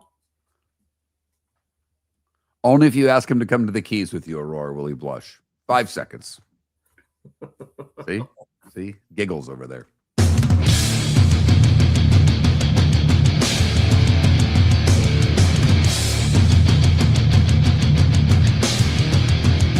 You're listening to Miller and Moulton, coming at you from the Floor Meister Studios. Floor Meisters, keeping it real.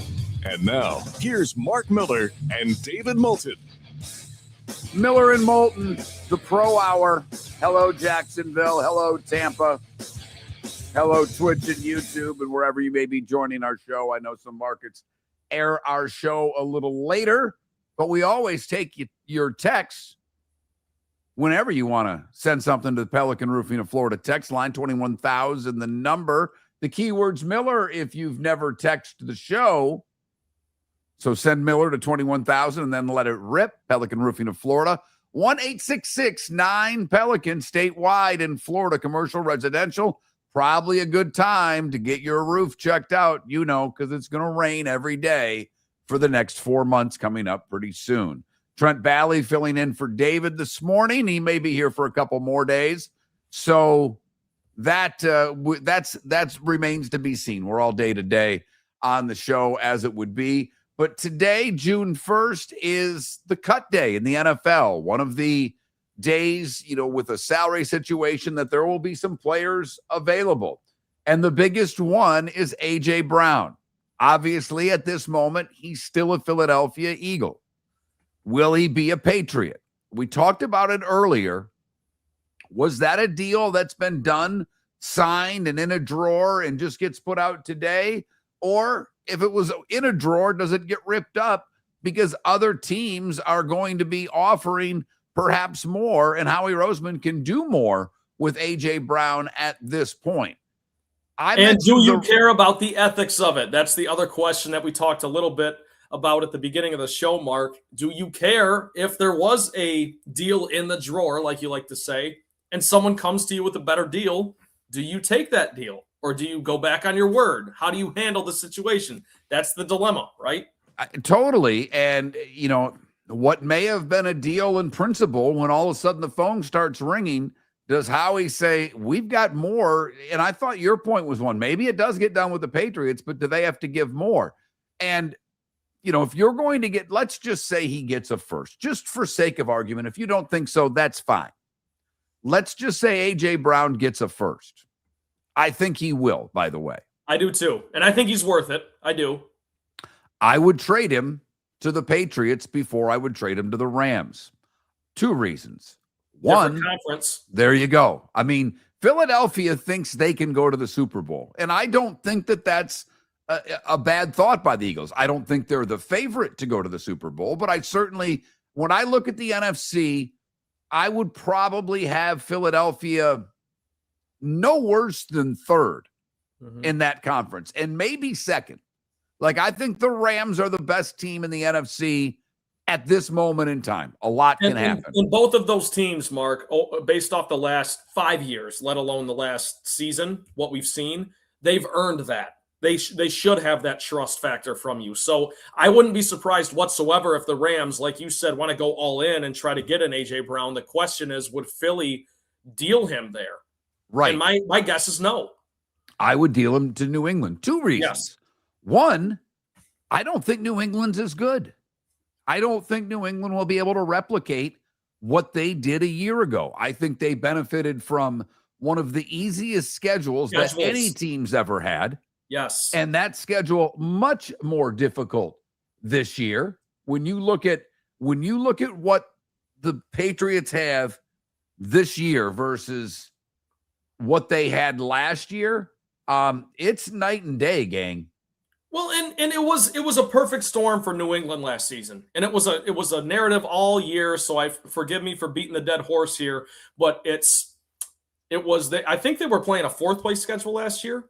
Is that correct? 3rd or 4th, but not just that. And the crossovers were, and that's what it's all about. Because that's only 3 games different than anybody else in your division. Then the other division that you're playing that you get on a regular basis. Right. I got you. But also the ascension of Drake May and Mike Vrabel being a hell of a coach. It all kind of just came together, and it was a perfect storm for New England. But I'm with you, Mark. This year, especially with the Bills, even last season, the Bills aren't going anywhere. They're going to be right there. In my opinion, that division runs through Buffalo still, even with New England going to the Super Bowl. I've not made picks yet, and you can't hold me to this on June 1. But if I said New England doesn't go to the playoffs, I don't think that's a huge stretch. I really don't. Let me just give you their first 4 games. First off, 3 of the 4 are on the road. 3 of the 4 are against playoff teams. Well, I guess all 4 are against playoff teams. They open at Seattle. That's the Wednesday night game to get the season going.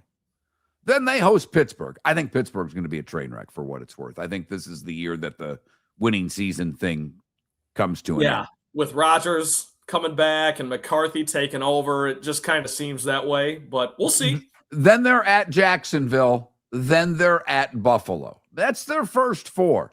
If Patriot fan, if I give you 2-2 right now, aren't you signing up for that? Absolutely. Now, they get a little break after that. But, I mean, here are the rest of their road games. At Chicago, that's a division winner. At Miami, it is what it is. They play the Lions, which is technically the Lions is technically a road game, but it's in Germany. At the Chargers, at the Chiefs, and then at the Jets. So, obviously, the 2 division games. But here, let's just look at the division. Do we think they sweep the Jets and the Dolphins? They better. No, I don't think they do. You're right. They better, for their sake, if they want to do anything close to what they did last year, which is reach the Super Bowl, which is a huge bar to clear. But I don't think they do, Mark. I think maybe they go 3-1 in those games against the Jets and Dolphins. The home games for them, they play the Raiders. Now, that should be a game that they win. Obviously, the 3 division games. But then they have Green Bay at home. That's by no means a guaranteed win. They have Minnesota at home. That should be a win, but that's late in the season. That's in December. Who's quarterbacking? How good are the Vikings at that point? We don't know.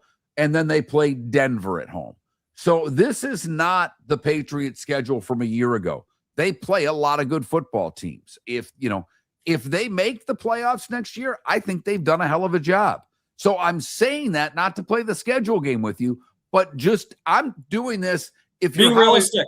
Well, if you're Howie Roseman, where do you want to look at? If it's a first-round pick and a first-round pick, I'm sending him out of conference for what I think I'm going to get a better pick for. Yeah. That's also true. And that's the part that no one's talking about, because you're exactly right. The first reason we beat the dead horse, and I know I've said that like 8 times, which is ironic. You really like beating the dead horse. I love beating the dead horse. I mean, obviously, if you were a jockey and you weigh as much as one, too tall, but you would be going to the whip early, obviously. That's what we know. If you were running in the Belmont Saturday, you'd be going to the whip early. That's all I'm saying. Well played. I was just going to say we got the Belmont coming up. But, yes, not only do you want to trade him out of conference, but, yes, you want to get the better draft pick. And the better draft pick between, say, the Rams and the Patriots, that's a no-brainer to me, Mark. I will say, had a conversation with a Patriot fan over the weekend. And he's always glass half full, and I get that. But the question, and he even brought up their schedule. And his question to me that I'll ask you, Trent, and when last year the Patriots came out of nowhere. 4-win team, They go to Right. the Super Bowl. Who's the team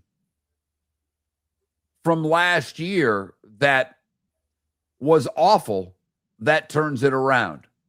Now, I think most people are going to go the Bengals because they had double-digit losses. But here's the thing, though, Mark, just quickly on that. People have been saying that for 3 years now. So if not this year, when? When is it ever going to happen? My pick's Washington because I'm a sucker for Jaden Daniels. I am.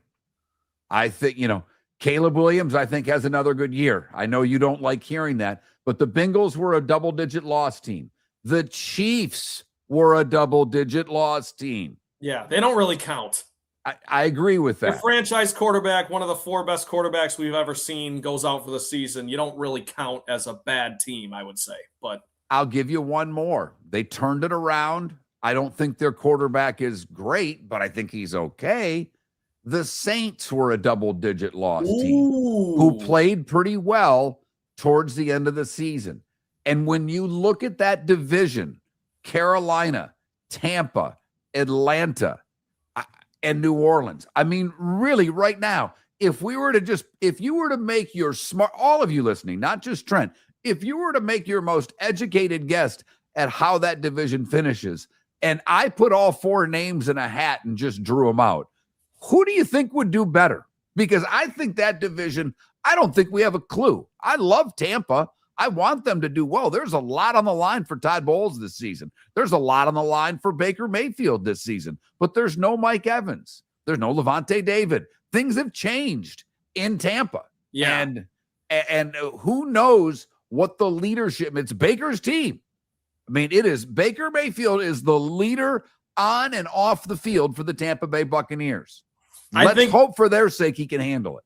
I think, Mark, I'm still going to stick with the Buccaneers until proven otherwise. I know the Falcons have threatened a couple times, and you're right. The Saints are up and coming as far as their young talent. They have their quarterback in Shuck now. They seem to have their coaching situation figured out, or at least something they're comfortable with. We'll see if it works out. But I think the NFC South and the AFC South, with the Jaguars doing their thing and the Texans battling things out, the Colts falling off a cliff last year, and the Titans ascending. I think those are the 2 divisions, Mark, that you have to look at. And you're exactly right. You could put all 4 teams in a hat, and you have no idea. But I'm going to stick with the Bucs until proven otherwise. Already got a text all over me for saying something negative about the Steelers. So apparently my wife has the number of the text line as she's on her way into work right now. See, if you've noticed, I wait to make disparaging comments about the Pittsburgh Steelers until my wife has left the building because nothing pisses her off than me trying to tell somewhat the truth about a team she roots for. But we'll see. The texter right off the bat says, haters gonna hate. You are wrong about the Steelers. They will either go 9-8 or 10-7 again. This team has just enough talent to be okay. Okay, but why is that okay with Pittsburgh fans? You shouldn't be proud to say something like that. It's not. It's really not. Then what is the texter saying? He's just saying they're going to have a winning record again and get beat in the first round of the playoffs because that's what they've done now for quite a while. In everything. I mean, they haven't gotten out of the first round in hockey, in baseball, in football in quite a long time now. And Dolphin fans just listening to this going, can we just get to the playoffs, please? With 21 years and counting since they've won a playoff game. Miller and Moulton, Trent fill it in during the pro hour. Hello, Jacksonville. Hello, Tampa. Hello, YouTube. Hello, Twitch. Miller and Moulton with Trent Bally sitting in. Go!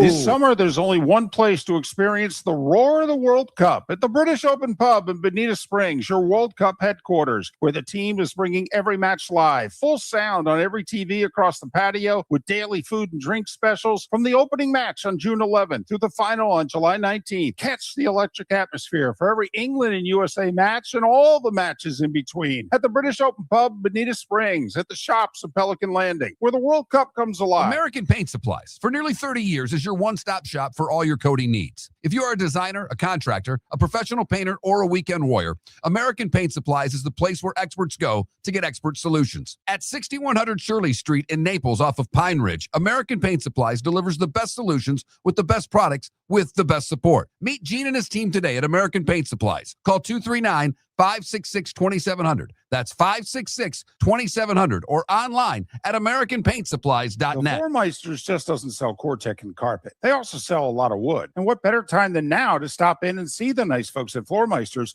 for some new hardwood for your home. With white oak wood starting at $4.99 a square foot, that makes it affordable for everyone. With 10 colors to choose from, they have a color for everyone. So stop in. 6281 Naples Boulevard, right next to Costco, or go to the web. It's floormeisters.com.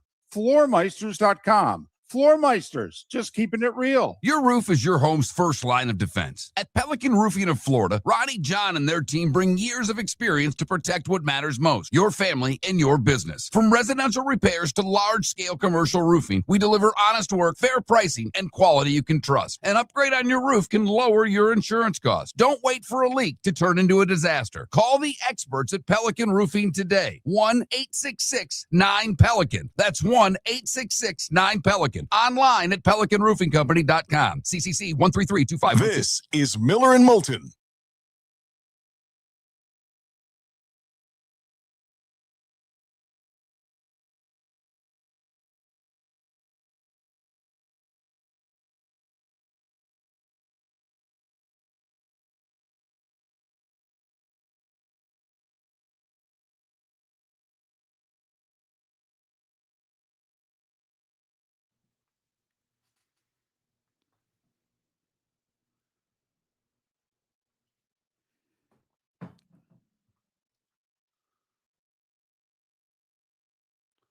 By the way, in their day, JB, I'm going Goldie Hawn every time. Personally, was a big Goldie Hawn fan. Big fan of her daughter.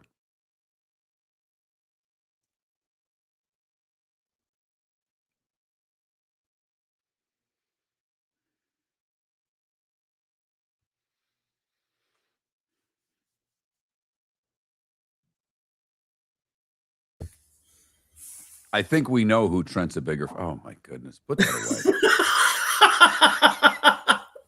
Put that. Have away. you seen the Michael movie? No, I will not pay money to go see a child molester on TV. Okay, no, that's fair. No, we leave it at that. That's fair. He's a horrible, horrible, horrible human being. All morning it was Phil's fan, because we had someone say we were on in the 8 o'clock hour. I don't know what they're doing, so. I mean, I'm connected to the satellite company. I don't know. My satellite company's getting the show because they're downloading the show. That's great to hear. I know it was on 92.5, I guess, from what I'm told. I don't know about the other stations. That's just effing great. Yeah, anything that's not on the air is on that station. It's not. Well, I know that doesn't make it better. I'm just saying it's not your fault. That's what I'm trying to say. What did I hear about Goldie Hawn? What were we talking about? Are you a Goldie Hawn person or a Cher person? Was someone asked. Oh, Cher. 11 times out of 10.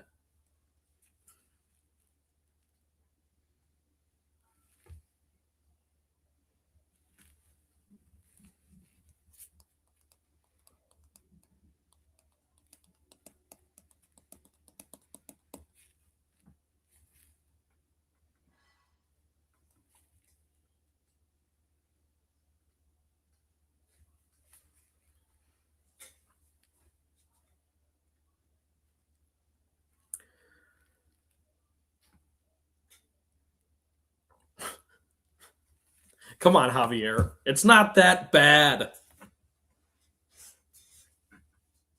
Look up Cher in the early 80s, like right before she started having all the work done. When she had some work done, but not all of it yet. She was good. Some might say great. No, I mean, oh God, yes, Left Twix. Millions of times.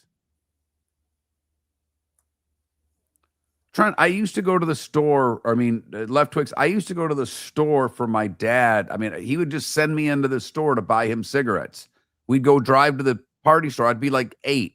Go in, get yourself a Slurpee, and get me a pack of smokes.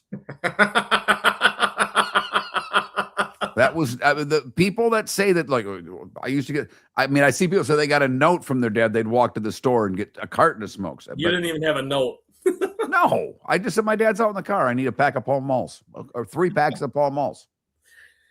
Saginaw. It's never a problem. Nope.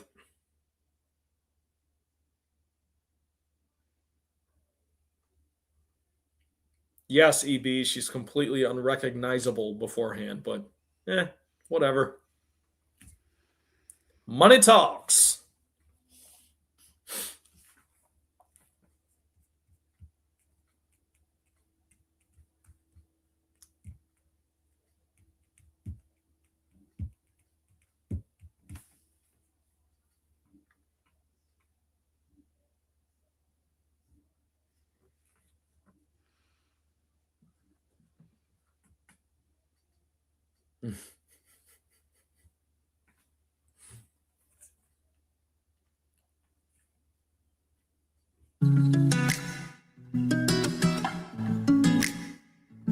Welcome back to Miller and Moulton. Text the guys what's in your mind at 21,000.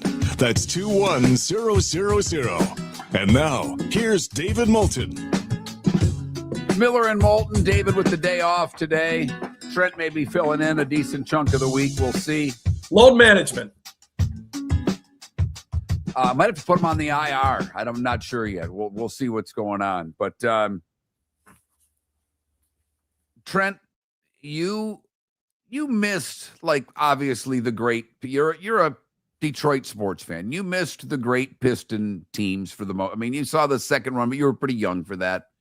You've obviously never seen Tigers' success, but there are plays in which, like, you're a Michigan State guy, and like me, that blocked punt will go down in infamy for Michigan State and Michigan forever, as long as you're with the snap. Exactly. I mean, you and I can damn near recite the play-by-play. What do you think? How long, should I say, does Luke Cornett's block last in Spurs lore? Because that ended up being, I don't know about I will say it's the biggest play in the game. Well, it's now an if, Mark. It's if the Spurs end up winning the championship, it will go down. Because you remember Tayshaun Prince's block against Reggie Miller, and the Pistons went on to win the title that year, right? LeBron James's block against Andre Iguodala, the Cavs go on to win the title. So if the Spurs do, in fact, win this championship, that Luke Cornett block will be framed everywhere in every sports bar in San Antonio, to answer your question. I mean, that is, the difference. Tayshaun Prince was a pretty big part of that team. LeBron's LeBron. Yeah, Luke Cornett played 6 minutes, right? Whatever it says, yeah. And if Wembanyama has 4 fouls, they're not 5. Is he even in that spot? Right. There's so much about that block, because I know you said earlier, and Wembanyama he's always good defensively. They got him in foul trouble last night. Like, I wonder if I'm Mike Brown and the Knicks, what am I watching in that game? Because there was a couple of dumb fouls by Wemby. One of the holds underneath was unnecessary. Like, well, and some of Wemby's fouls, just to be clear, I say he's always great defensively because he's always a presence just by default. No, I agree. Because he's 7'5", right? But you're exactly right.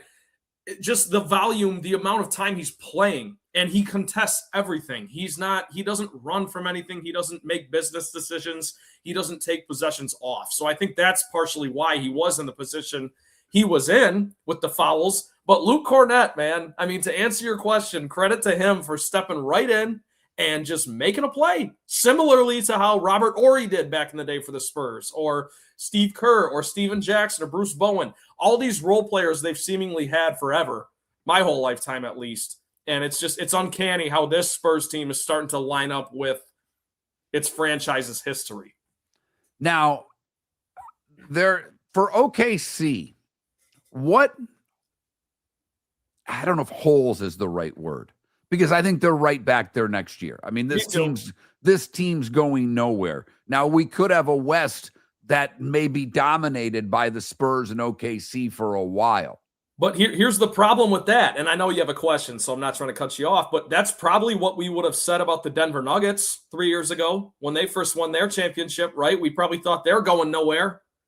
They haven't been back since. So it is something that you can't take it for granted. And not to go off on this path, but I'm a big LeBron James fan, and I feel like LeBron James making 8 straight finals with 2 different franchises has gone so underappreciated. You go numb to it to the point where when a team as good as the OKC Thunder can't even get back to the finals again, it should speak volumes to how difficult it truly is. I mean, when you can just pick the team you want to go to, it helps. I walked into that in a certain I know you did. But obviously, Chet Holmgren's got to be better for OKC. That's the first finger I'm pointing at this. But I also think with all of the draft picks that OKC has, their ability to maneuver, whether it's drafting or trading, they're in a unique. They have built this franchise in a way not many other teams have been able to do by the trades and the picks they've acquired and what they've done. So I'm not worried about OKC, but I do think Holmgren has to get better. Let me just ask you, because I don't think the Knicks have been better defensively than I expected. Are they as physical as OKC? Because one of the things that OKC, to me, was doing is they were really trying to bully Wembanyama and tire him out. He's now coming off of a 7-game series. Does that affect a young guy who's, got to play with big boys? And he's tall, but he's not a big boy yet, if you know what I mean. Yeah, well, this is another area where I'll give Mitch Johnson, coach of the Spurs, a lot of credit because he has kind of picked his spots where he sits Wemby, because Wemby obviously has to sit a few minutes a game. Nobody can play 48. But he's avoided that physicality as much as possible. But also, Mark, this is where, to answer your question about the Knicks, OG Anunoby has gotten a lot of time to heal up. He hasn't had to do a whole lot. And then conversely, though, the flip side of that is Mitch Robinson now has a hand injury. I think he broke his pinky finger. His pinky finger, yeah. Yeah. So that's a guy, he's one of your centers. He's one of your rim protectors. So how can Wemby take advantage of that? And will that play a factor, I guess, in the lack of physicality Wemby faces? Time will tell. Because that's, to me, how physical can the Knicks be with him? And, he went a pretty grueling 6-game series with the T-Wolves, now 7 with OKC. Yeah. I don't know if it's a fair comparison, but I had mentioned earlier, Montreal Canadiens, after Tampa in Buffalo, there was just nothing. Once the physicality of Carolina came through, they were done. Yep. And I'm not saying that's the same for the Spurs. I'm picking the Knicks in 6, but what do I know? I'm not the NBA guy. I know, but and that's a fair take, and that's actually what most people are saying. But I guess I would almost take the 180 perspective on it, which is the Knicks haven't faced a defense like the Spurs. The Knicks have been rolling through people, rolling through a Joel Embiid, who I know you're not a huge fan of, Mark, and rolling through a James Harden. They now have to play a Spurs team that is a son of a gun on defense. And I think, yes, they have played a 7-game series and the Knicks have just been rolling, but the Knicks now have to face that level of physicality, and I don't know if they can. So we can talk about how physical the Knicks want to be with Wemby. Can the Spurs overpower it the other way is what I'm more interested in seeing. And the way the Knicks have been scoring, obviously what you're saying is they can't keep that up. And that is, 130, 121, 109, 115, 144. They've scored 108. They've only been under 110 3 times since they lost in game 3 to the Hawks. They score 110 minimum. Yep. So, just looking at the over-under number in the game, it'll be interesting. Game 1, 218's the total. I think the Spurs want all these games to be unders. Yeah, oh, of course they do. And that's where I almost think there might be the culture shock to the Knicks of, yeah, you think you can score 120? You're not going to do it on this team. And that's how I see the series going. I could be completely wrong, but that's where I think that Spurs defense is going to kick into gear. They're going to culture shock the Knicks. They're going to win the series in 5, Mark. Yeah, I'll take the Knicks in 6 right now. I may even bet it because if they're, you guys have teased David Moulton on being mush. If there's a mush out there, it's the guy wearing the Spartan t-shirt right now, Trent Valley. Touche. Well played. Miller and Moulton, miss any of the show. We had Leigh Ellis, and he likes the Knicks in 6. John Forslund said the Stanley Cup Finals a coin flip. Literally said, let me watch the first period of game 1, and I'll have a better idea of what's going to happen. I hope for 2 7-game series. I want more basketball. I want more hockey. The basketball, like I say, every year to me picks up as the playoffs go on. The hockey can be not as good. And what did we get in the conference finals? We got a sweep by Vegas. We got a 5-game series by Carolina. Can we get a long series in hockey? I hope so. Basketball, we shall see as well. The good, the bad, and the ugly. Today was the day when and what's on tap. It's how we finish off today and every day. Miller and Moulton. Trent filling in for David. Your roof is your home's first line of defense. At Pelican Roofing of Florida, Ronnie, John, and their team bring years of experience to protect what matters most, your family and your business. From residential repairs to large-scale commercial roofing, we deliver honest work, fair pricing, and quality you can trust. An upgrade on your roof can lower your insurance costs. Don't wait for a leak to turn into a disaster. Call the experts at Pelican Roofing today. 1-866-9-PELICAN. That's 1-866-9-PELICAN. Online at pelicanroofingcompany.com. CCC 1332512. Floor Meisters just doesn't sell Cortec and carpet. They also sell a lot of wood. And what better time than now to stop in and see the nice folks at Floor Meisters for some new hardwood for your home. With white oak wood starting at $4.99 a square foot, that makes it affordable for everyone. With 10 colors to choose from, they have a color for everyone. So stop in. 6281 Naples Boulevard, right next to Costco, or go to the web. It's floormeisters.com.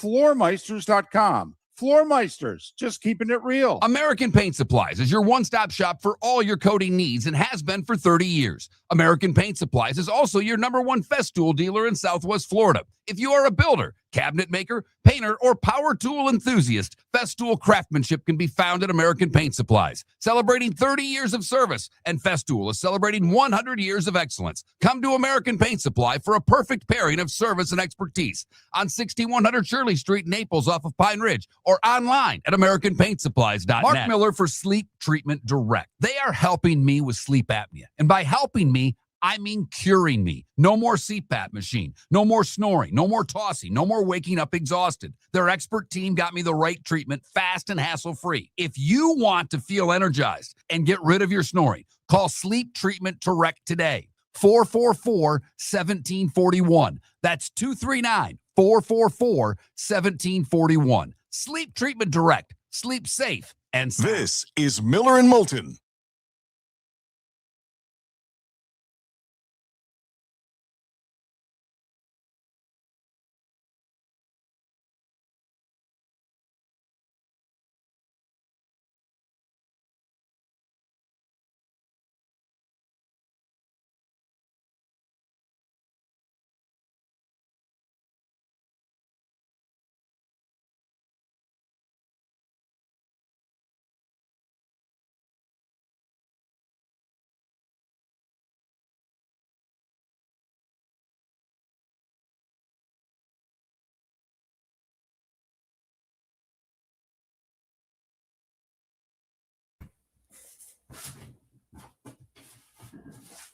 Okay, final commercial break. Final vinyl.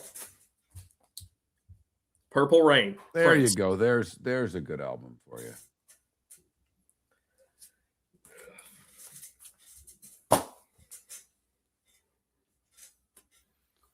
Bigger fan of Purple Rain, mom or dad?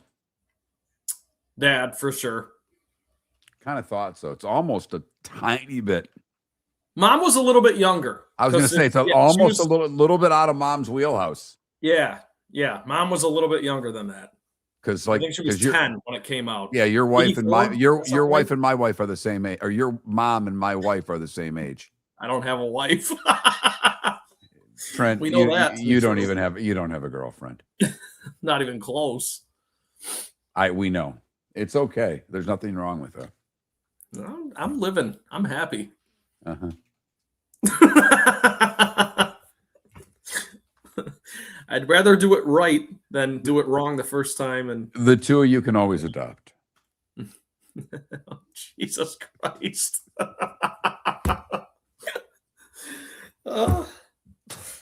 I will say, bigger Prince fan than Michael Jackson, just to be clear.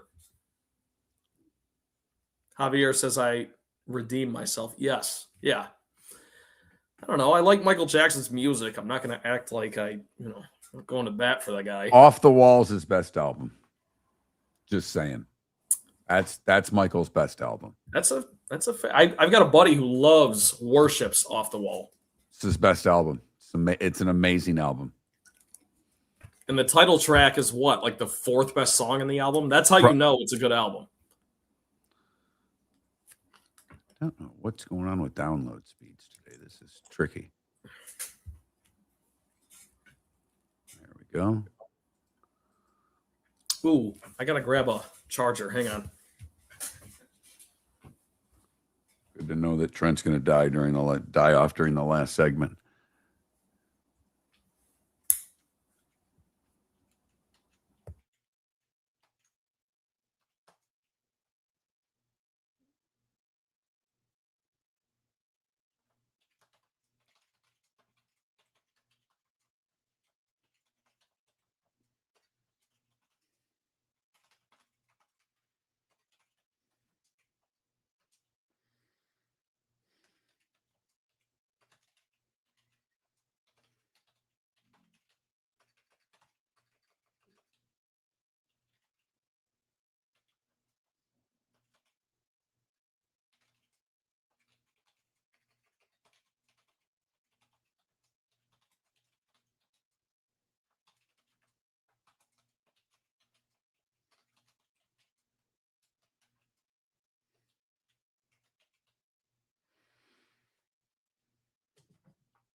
Whoa.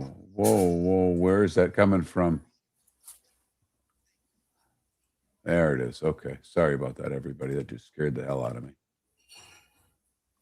I didn't hear anything. I don't think anything went anywhere.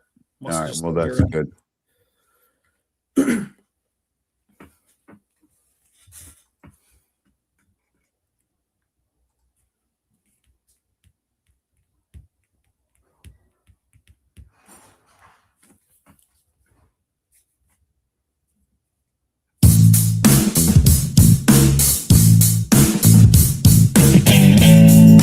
Welcome back to Miller and Moulton. Text the guys what's in your mind at 21,000. That's 21000. And now, here's David Moulton.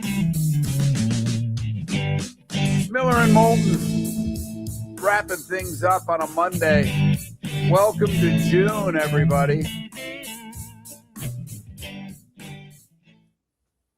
So, before we get to it, we'll keep you updated, but a good chance Trent's back tomorrow, at least for the first 3 hours, because he has to work at 9. His real job, 2 days a week, he does a podcast, tapes it at 9. It's not live yet. You can get it on the the Legacy Sports Network, correct? Yes, sir. Legacy Sports Network, Detroit. Check it out. Thank you, Mark. It's that time again, nearing the end, but not quite there yet. Here's Mark Miller with Today Was the Day When. I love doing this with Trent because I feel like it's a history lesson for him. I've been looking forward to this all day. I'm not going to lie. We start in 1774. The Boston Port Act. Following the passage of the act, the British government orders the Port of Boston closed to punish the colonists for the Tea Party. Worked out well for them. They kind of lost that one. The first pay telephone service in the U.S. installed in New Haven, Connecticut today in 1880. My guess is the first person used it to order a pizza. Maybe the best pizza in the world. It really, everybody says New York City, New Haven. They'll fight you over those words. Good to know. Lou Gehrig pinch hits for Pee Wee Wantage today in 1925. It would be the first of his record 2,130 consecutive games. The first boxing match on U.S. television today was from Yankee Stadium. Former world champion Max Baer and Lou Nova. Nova won by a TKO in the 11th. Isn't that the movie with Russell Crowe? The Max Baer? Didn't he fight Russell Crowe in the whatever? Cinderella Man is the name of the movie. But, okay, you're on your own there because that would go as another movie that I haven't seen. Another boxing movie that is iconic.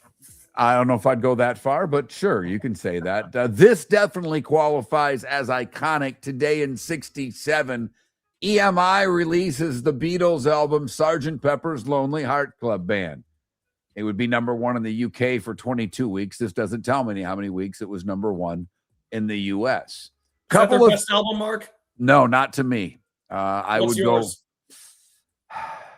go. That probably would get the most votes. I'm a Rubber Soul guy personally. Really? Two things in 1968. Helen Keller dies at the age of 87. Being blind and deaf and made it to 87. Probably because she didn't have to listen to anybody say a bunch of crap. And Simon Garfunkel's Mrs. Robinson hits number one. It would be the first rock song to win Grammy for Record of the Year. Today in 1969, John Lennon and Yoko Ono record Give Peace a Chance to close out their bed-in Montreal.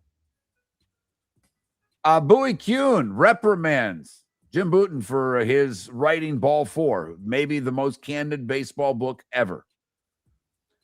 McCartney and Wings release Live and Let Die today in 1973. Ooh, that's a good one. That's a good one. That was in a Bond film, right? It was by the same name. Yes. Okay. Makes sense. And probably my favorite Bond film, the boat chase scene's epic. That, Trent, is cinema. I'll check it out. Today in 1975, Nolan Ryan would record his record equaling fourth career no-hitter, beating Baltimore one spit. He'd go on to throw a few more of those. The NBA championship today for Seth, the Seattle Supersonics in 1979, 1-5 over the Washington Bullets. That was the first pro sports championship for the city of Seattle. I was going to look this up yesterday, and I apologize to all you for not doing so. You can find it on Google yourself. But Phil Niekro for the Indians today in 1987 beats the Tigers. It was his 314th victory.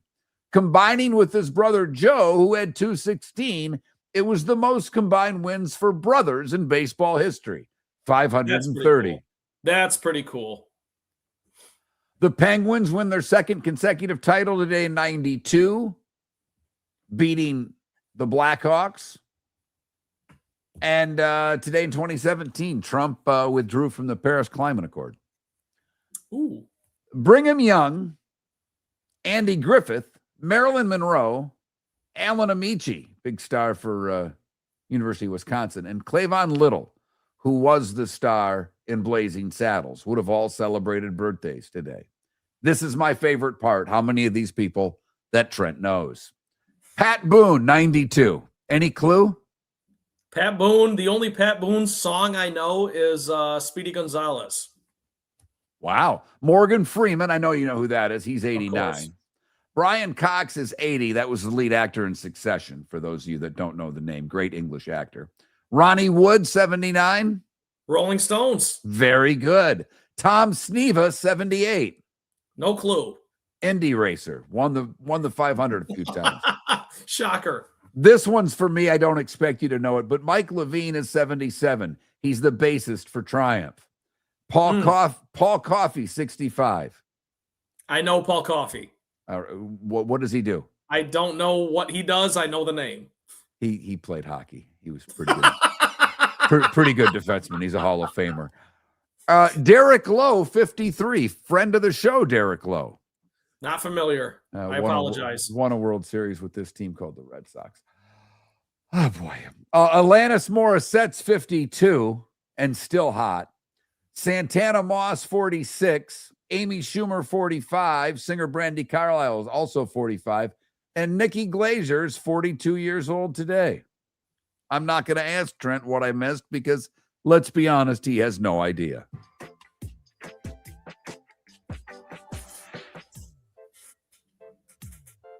Why aren't we starting at the beginning? That's what I want to know. Interesting. Today was the day when. No, this is supposed to. I don't like this. Hang on. Now I got to go over here and do it. This is just terrible. I didn't realize. It's okay. Hey, we roll with the punches here on Miller and Moulton. Time to see life a little bit differently.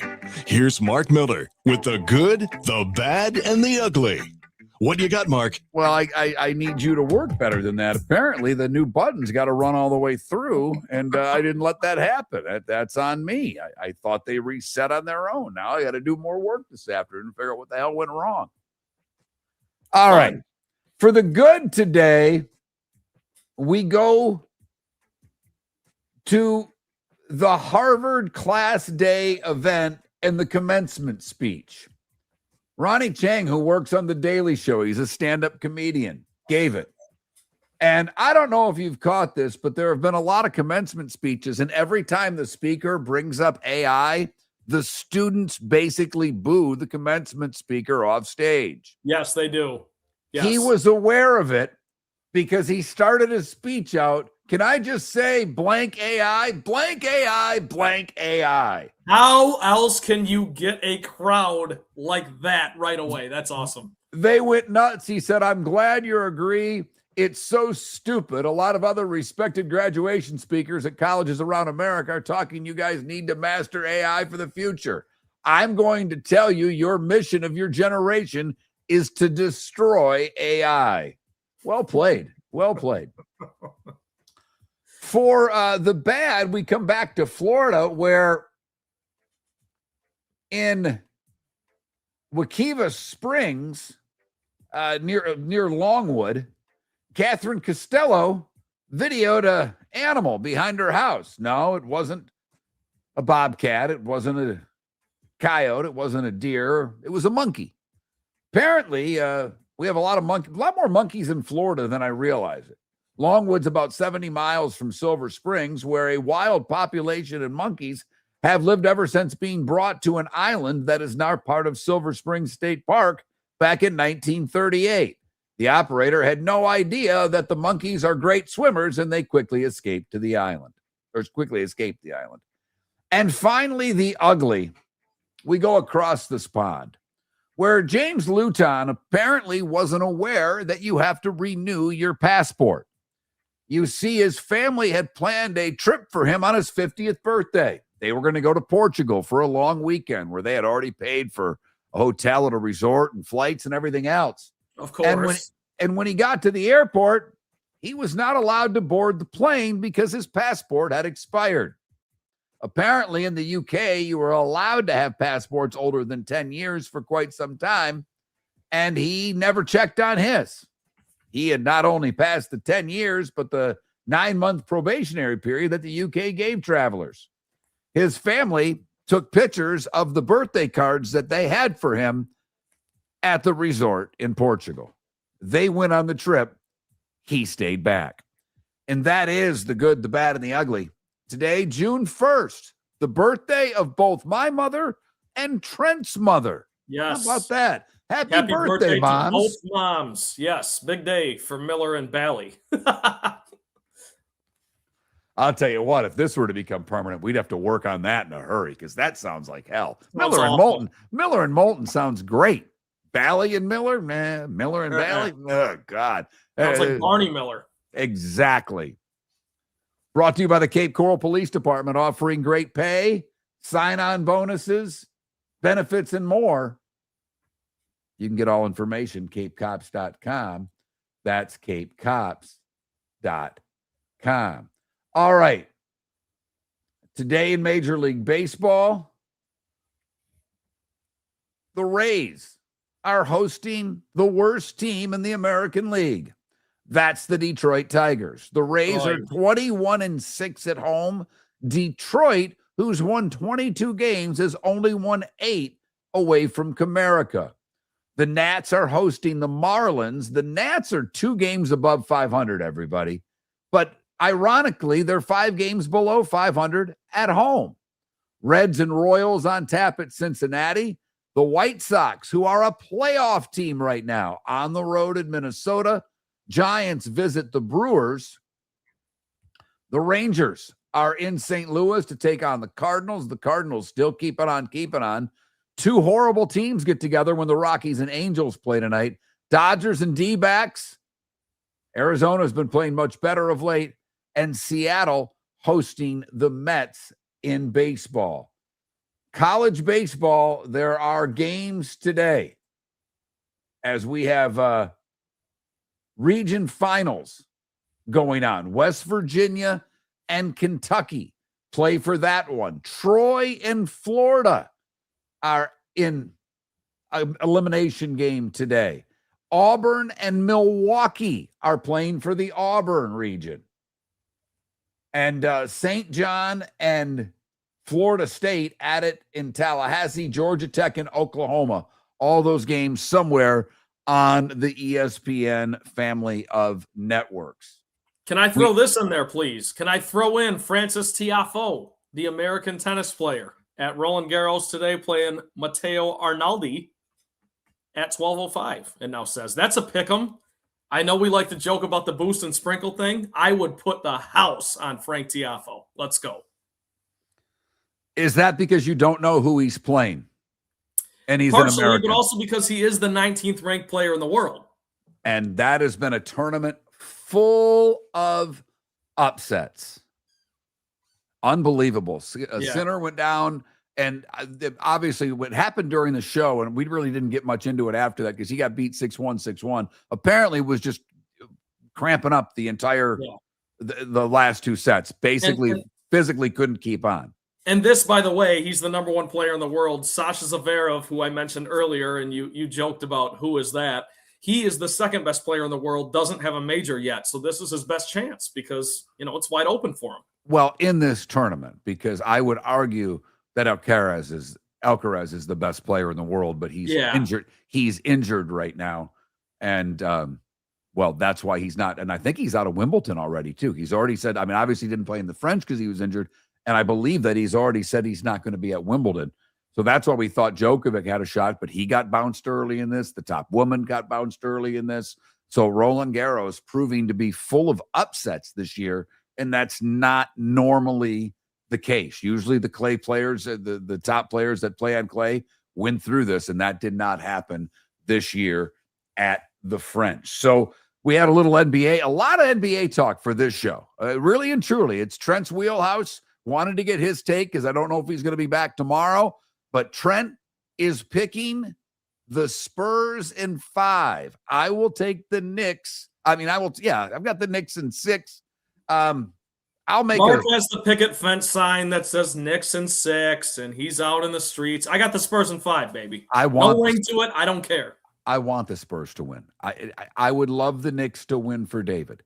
Other than that, I don't root for New York teams. I don't. I've never been that way. But this New York team hasn't won since 73. So there is a little bit of a different – it's a little different. Not a lot, but a little. Not really. It's the same media covering them. Has nothing to do with the team. Miller and Moulton. We'll do it again tomorrow, 6 a.m. Have a great Monday, everyone. American Paint Supplies, for nearly 30 years, is your one-stop shop for all your coating needs. If you are a designer, a contractor, a professional painter, or a weekend warrior, American Paint Supplies is the place where experts go to get expert solutions. At 6100 Shirley Street in Naples off of Pine Ridge, American Paint Supplies delivers the best solutions with the best products with the best support. Meet Gene and his team today at American Paint Supplies. Call 239 566-2700. That's 566-2700 or online at AmericanPaintSupplies.net. Cape Coral Police Department is growing and they want you to be a part of it. They're hiring new officers. Starting pay is between $74,000 and $90,000 depending on your experience. And with a $10,000 hiring bonus, you could be making $100,000. Enjoy paid holidays, off-duty details, plenty of OT opportunities. They're also hiring dispatchers and professional staff. So go to capecops.com. capecops.com. Be brave, be best, be Cape. Your roof is your home's first line of defense. At Pelican Roofing of Florida, Ronnie, John, and their team bring years of experience to protect what matters most, your family and your business. From residential repairs to large-scale commercial roofing, we deliver honest work, fair pricing, and quality you can trust. An upgrade on your roof can lower your insurance costs. Don't wait for a leak to turn into a disaster. Call the experts at Pelican Roofing today. 1-866-9-PELICAN. That's 1-866-9-PELICAN. Online at PelicanRoofingCompany.com. CCC 1332512. No! This summer, there's only one place to experience the roar of the World Cup at the British Open Pub in Bonita Springs, your World Cup headquarters, where the team is bringing every match live, full sound on every TV across the patio with daily food and drink specials from the opening match on June 11th through the final on July 19th. Catch the electric atmosphere for every England and USA match and all the matches in between at the British Open Pub, Bonita Springs, at the shops of Pelican Landing, where the World Cup comes Mark alive. Miller for Sleep Treatment Direct. They are helping me with sleep apnea. And by helping me, I mean curing me. No more CPAP machine, no more snoring, no more tossing, no more waking up exhausted. Their expert team got me the right treatment, fast and hassle-free. If you want to feel energized and get rid of your snoring, call Sleep Treatment Direct today. 444-1741. That's 239-444-1741. Sleep Treatment Direct. Sleep safe and sound. Floor Meisters just doesn't sell Core-Tech and carpet. They also sell a lot of wood. And what better time than now to stop in and see the nice folks at Floor Meisters for some new hardwood for your home. With white oak wood starting at $4.99 a square foot, that makes it affordable for everyone. With 10 colors to choose from, they have a color for everyone. So stop in, 6281 Naples Boulevard, right next to Costco, or go to the web. It's floormeisters.com. Floormeisters.com. Floor Meisters, just keeping it real. This is Miller and Moulton